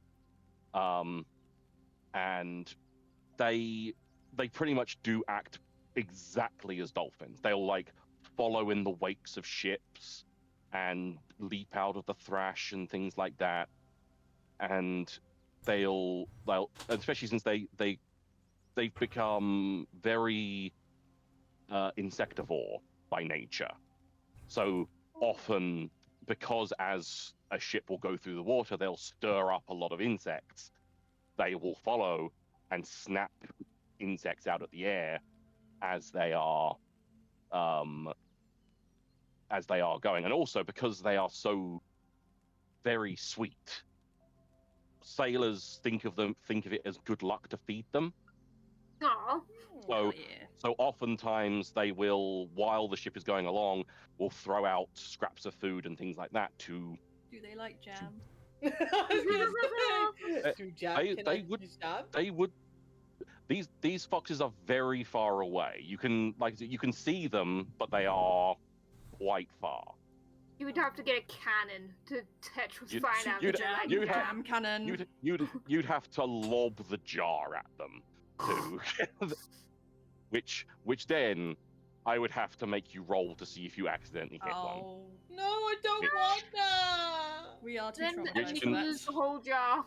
Like, I would probably say that Skipper at one point did it once before and then realized what they'd done and never again. But realized there's a I'm going to say to avoid Skipper's trauma, I'm going to say that you once did throw a jar of jam out to them, and you narrowly missed one. You by one of their whiskers, you missed one, and you then were like, "Oh no, I'm not doing that again in case I do hit them." I would never be able to live with myself. No, I would say that Skipper then like discovers something else that they would see that people would place like jams on like some sort of like bread or anything like that. And so they start doing that so they can still have a piece of jam but also have the bread as well and then throw it. Oh, I've just got an image of Skipper just like frisbeeing jam covered bread. It's so messy. It's just jam flying everywhere. That's also the reason why that Skipper's got like insect and shit on them, because the fact is that there's probably just food on them. Turns out that's actually where the food goes. Yeah. It's the insects that live inside Skipper's parts. Just Skipper's definitely got a fucking nest of something in their body at some point. Guarantee it. But yeah, you see this nice little scene playing out of these little foxes springing out and just frolicking and playing in the thrash as the music plays and people chatter and things like that. But the night passes relatively uneventfully. The the gentleman that you fished out of the waters and off the door doesn't wake up through the night. Okay. But it's fairly uneventful. Like you could. It may well be that you're called upon by the other captains to either Skipper or Tuka or someone else to maybe take a watch, just out of fairness. But as I said, the only thing that happens of note is this little collection of spring foxes. And the night passes, and I'm going to go ahead and mark one of your pips to the journey to Tall Mauser. Yay! Pardon me. And the morning comes. That's lucky. No, a second pause. No, the morning doesn't come. No, it's night. It just stays nightfall forever. Okay, now we have to add finding where the morning went to our quest list. Where'd the sun go? But no, morning comes, and again, it's like the all the ships kind of like bustle into activity, not like hurrying around or panicking or anything, just like getting everyone up, making sure the ships are ready to go, sorting out food for the morning, sorting out a hearty breakfast. There's one of the ships, I'm going to say the Wealth Pane, one of their crew members, comes back from the rear of their ship, holding a large beetle on a spear that they've managed to just skewer from the back that was crawling along. And that's going to be their breakfast apparently. So good on them. It's a fairly hefty beetle as well. It's it looks a little bit like a rhinoceros beetle, but like I said, far larger. Probably a little bit larger than a dog. It's it was very big, but yeah, it's everyone kind of cooks up. They share as much as they can to give some people give other crews a bit of everything. So you do get a little bit of beetle to have if you want, and unless there's anything in particular you want to do in the morning, you'll just start off traveling again. Resume. So yeah, you all untether yourselves. I'm going to say as all the refugees are going back to the ship that they've been assigned to be on. Ramina is going to just as they're just walking past Trinix, they're just going to just give him a little clap on the shoulder, a friendly, a little just clap and squeeze on the shoulder, just a reassuring gesture. I'm gonna give them a smile and a nod back. And head back to their ships. Like I say, everyone gets untethered and starts on the way. And it's again, I'm going to assume going at the same pace, so not pushing anything or anything like that. Just an FYI, the smile and nod. The nod is very obvious. The smile is just created with a line of bees. Yeah. Because she's got a kind of wrap around where her face should be. And she knows that people show facial expressions, but how do you do that as bees? So the bees literally draw it with themselves. Aww. You're like a snowman, but bees. I'm sort of imagining it old school emoticons. Yeah. So you do an XD face. Yeah, exactly. I'll still do those. Exactly what happens. Oh yeah, you know what I mean. So cute. And so you start heading off. I'm gonna say kind of mid to late morning. the patient starts stirring. Ooh, friend. And it's up to Tamirius whether they're going to call anyone else in at this point, or if anyone else is there as standard, if anyone else is hanging out in the med bay. Skipper is there. Skipper is leaning over. Yes. And so yeah, this man just kind of like squints his eyes and looks up. And I'm going to do a little test. Hang on. Uh-oh. He's just going to kind of like look up it. He's just going to look up to Skipper and just be like, "Who are you?" Greetings, new friend. This one is Skipper. Hello, Skipper. Where am I? What's the name of our ship again, guys? Verdant Nebuchadnezzar. The ship is called the Verdant Nebuchadnezzar. I can never pronounce it very well. Okay. Why am I here?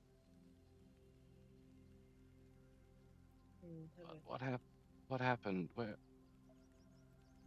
He kind of like starts looking around and like sees Tamirius as well.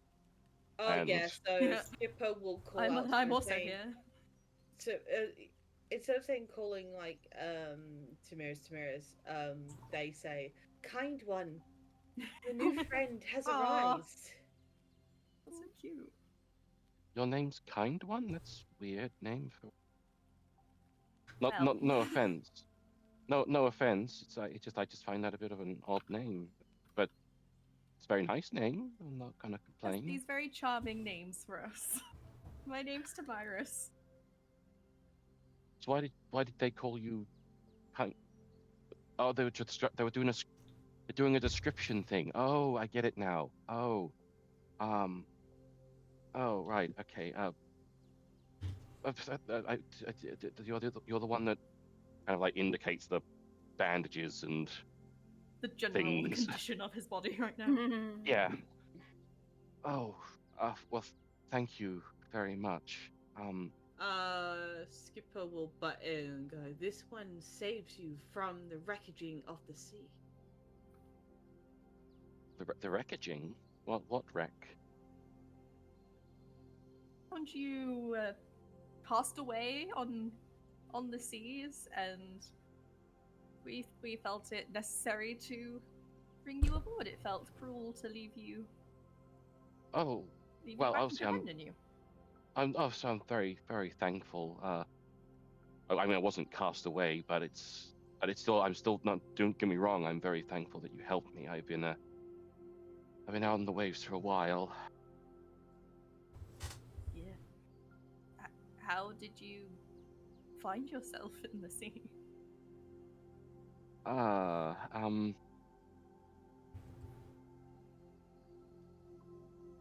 was made one of the bravest few, so I was sent out. Sent out? So like a hunter or a scout or a sacrifice? Kind of at the sacrifice, he kind of gives a kind of like the waving head of like kind of. Tribute. Oh. The bravest few is a punishment.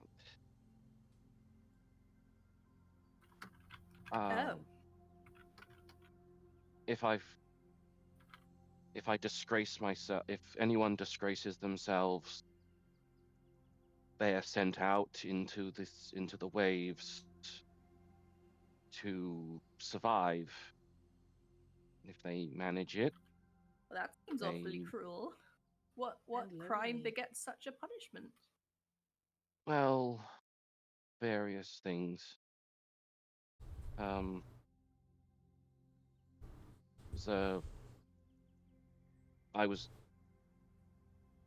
I was tasked with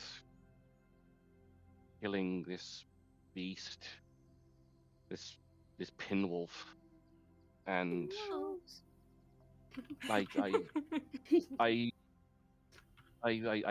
was sent in to kill it, and I saw it, and it was so whining at me, and it was injured anyway, and I just thought, well, maybe it's fine. I'll just try and escort it off the fleet, out of the ship. But as long as I keep it on a tight rein, it'll be all right. And as soon as one of the undercrew saw me, and I panicked and let go of the rope. And it attacked him and tore the poor man's throat out. Everyone else came and dealt with the pinwolf, and I was deemed unworthy, so I was made a bravest few.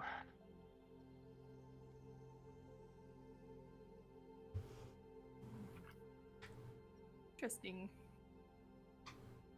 It's technically it's fair. It's I caused the death of another person by not doing the thing that the families are for. We hunt.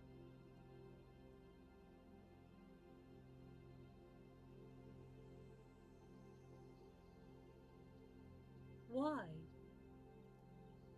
Hmm? Why?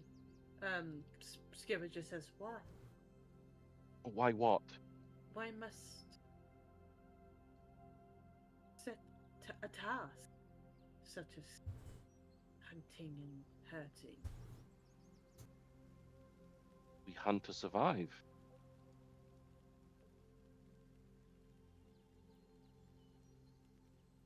Oh.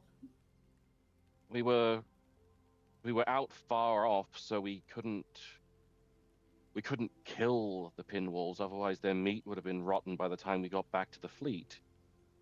So we had to keep them alive and slaughter them nearer the fleet.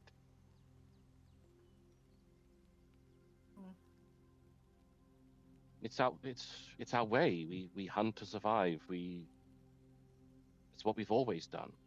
Well, if it's about survival, then I feel like they've dealt themselves a bad hand by removing you from their crew. That seems detrimental, if you ask me.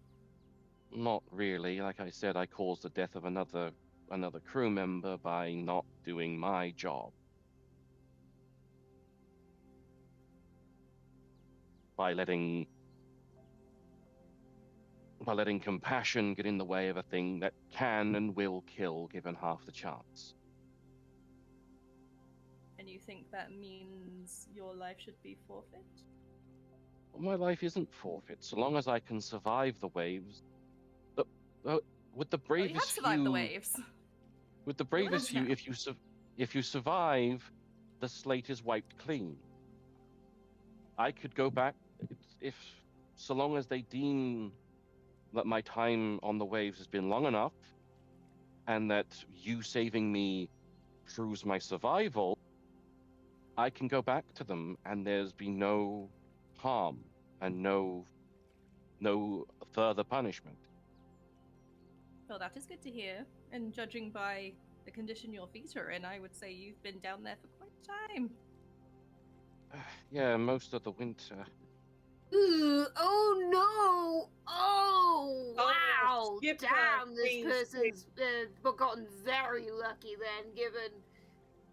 I don't remember the details, but I just remember the vague, the rough impression that going out into going to sea in the winter is a death wish. Yeah. That's with a ship. Yeah. Sean, with Skipper have been submerged like this before, what are we saying how long they have been submerged for? And would they have gone through winter themselves?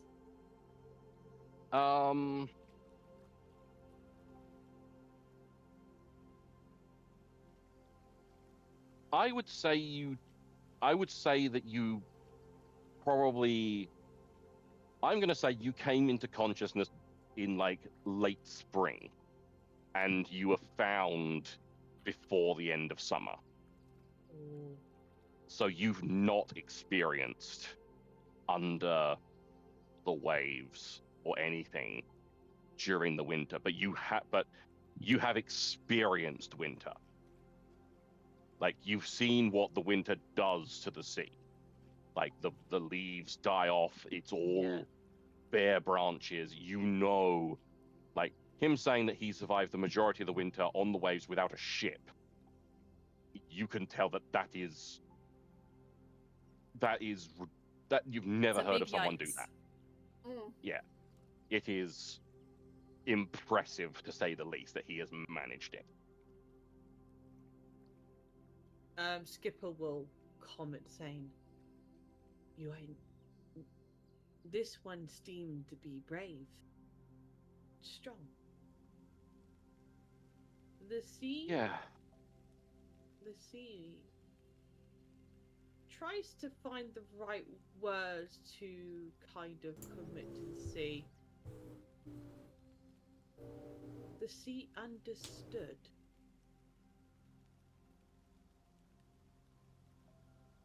And that's all Skipper can try and muster. Yeah. Well, I don't know much about the sea, but by the looks of things, I think you have more than earned a warm bed and a place to recuperate. Well, thank you for that. Where are you headed? We're in a convoy towards, where is it again? Tall Mauser? Tall Mauser, yeah. Is that the one? Does the brave one bears a name? The brave one does. Anzia. Anzia. Anzi.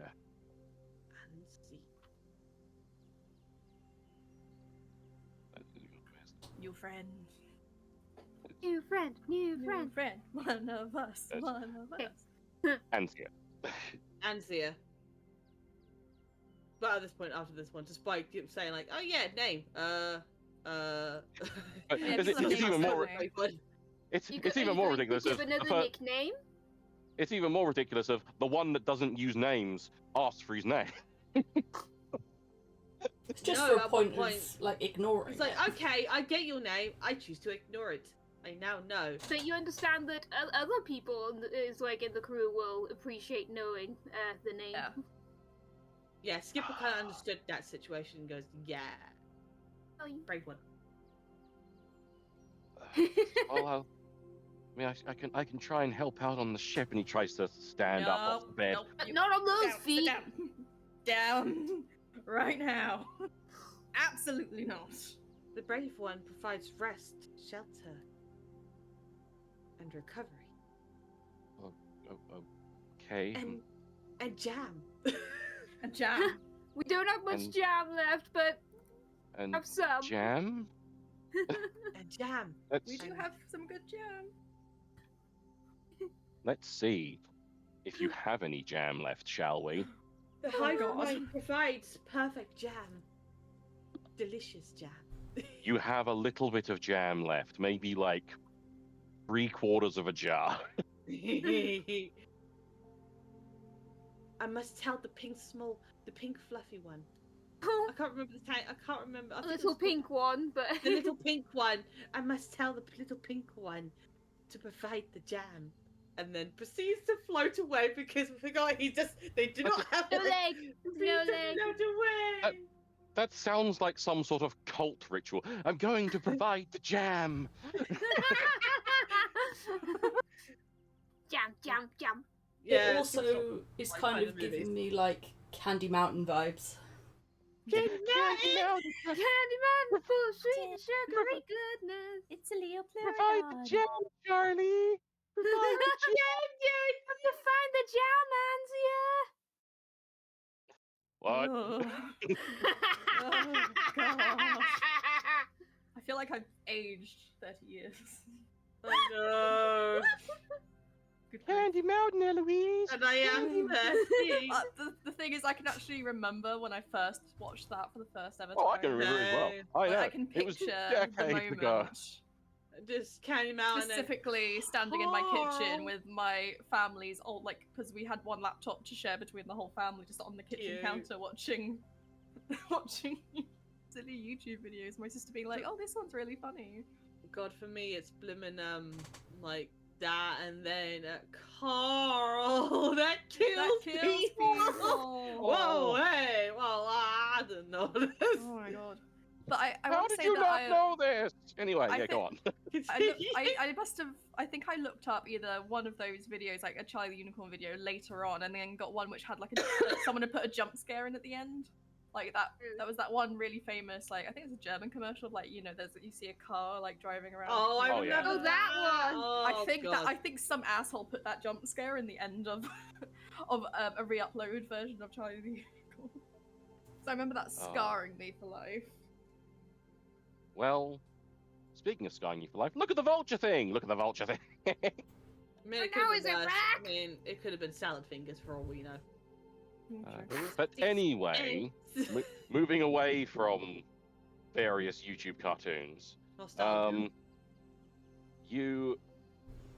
I feel that Jam. because it's 10:30, I think we've put a pause on it here. Yeah. So you got your new friend reluctantly laying back on the medical bed. It's like you can tell you being told, you telling him to rest and to you but essentially pushing him to sit back down and not get up. Kindly but strongly and firmly advising him to lay back down. Weight on those. You can see that he's very antsy. He feels like he should be helping, but he's not going to argue with you. And Skipper running off to go get jam. We bring this session to a close with on the second day of the race to Tall Mauser. How's the medicinal herb going, by the way? We'll see when we get there. When we get to the day's activities next time. Alright, I wasn't sure if a day passing meant they'd had a chance to grow a bit. No, it's like you have to be able to tend to them. You can. I believe if you leave them, they will grow, but it's like a pip every couple of in-game days. Okay. But we leave it there, and we will see what happens next time. Hey. Yay.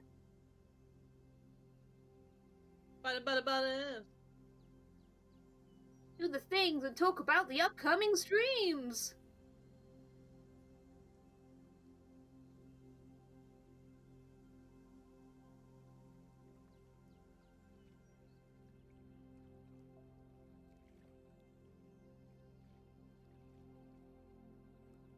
Apparently, Sean is not being. We can't hear Sean apparently. Hello. Press the button. There was, buttons do fun things.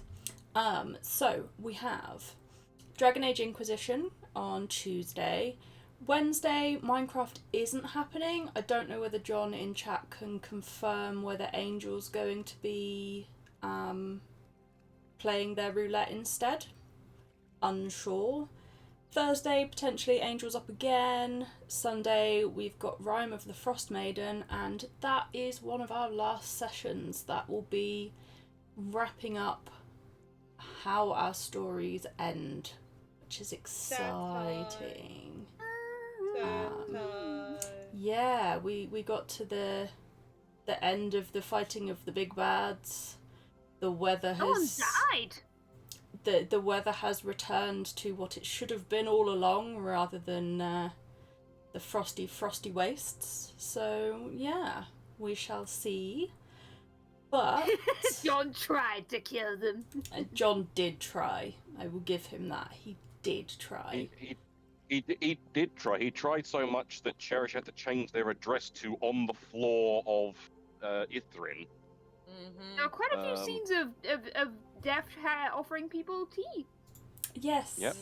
That was a thing that happened indeed.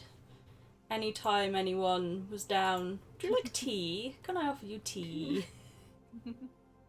Indeed. John, I don't know whether you want to do a raid, whether you've got someone in mind. I think you can type it in chat and get that to happen, ? But quite happy not to if you feel otherwise. You're also welcome to hop in and say hi if you want, John. The option is there for you. Let's see who is live anyway. Thousands of people. Thousands of them are lie. Unless I see... Ooh, well, we might be interested in radiating into, though. That is the question. Ah, there we go. We're going to Miss Luna Magic. Thank you, John. Go and say hi for us. Wish them well in their stream. And yell swoob at them for no reason. Indeed. Swoob raid, swoob raid. Spread the swoob. Swoob through chat. And wish you all have a good week and have fun. Toodly byes.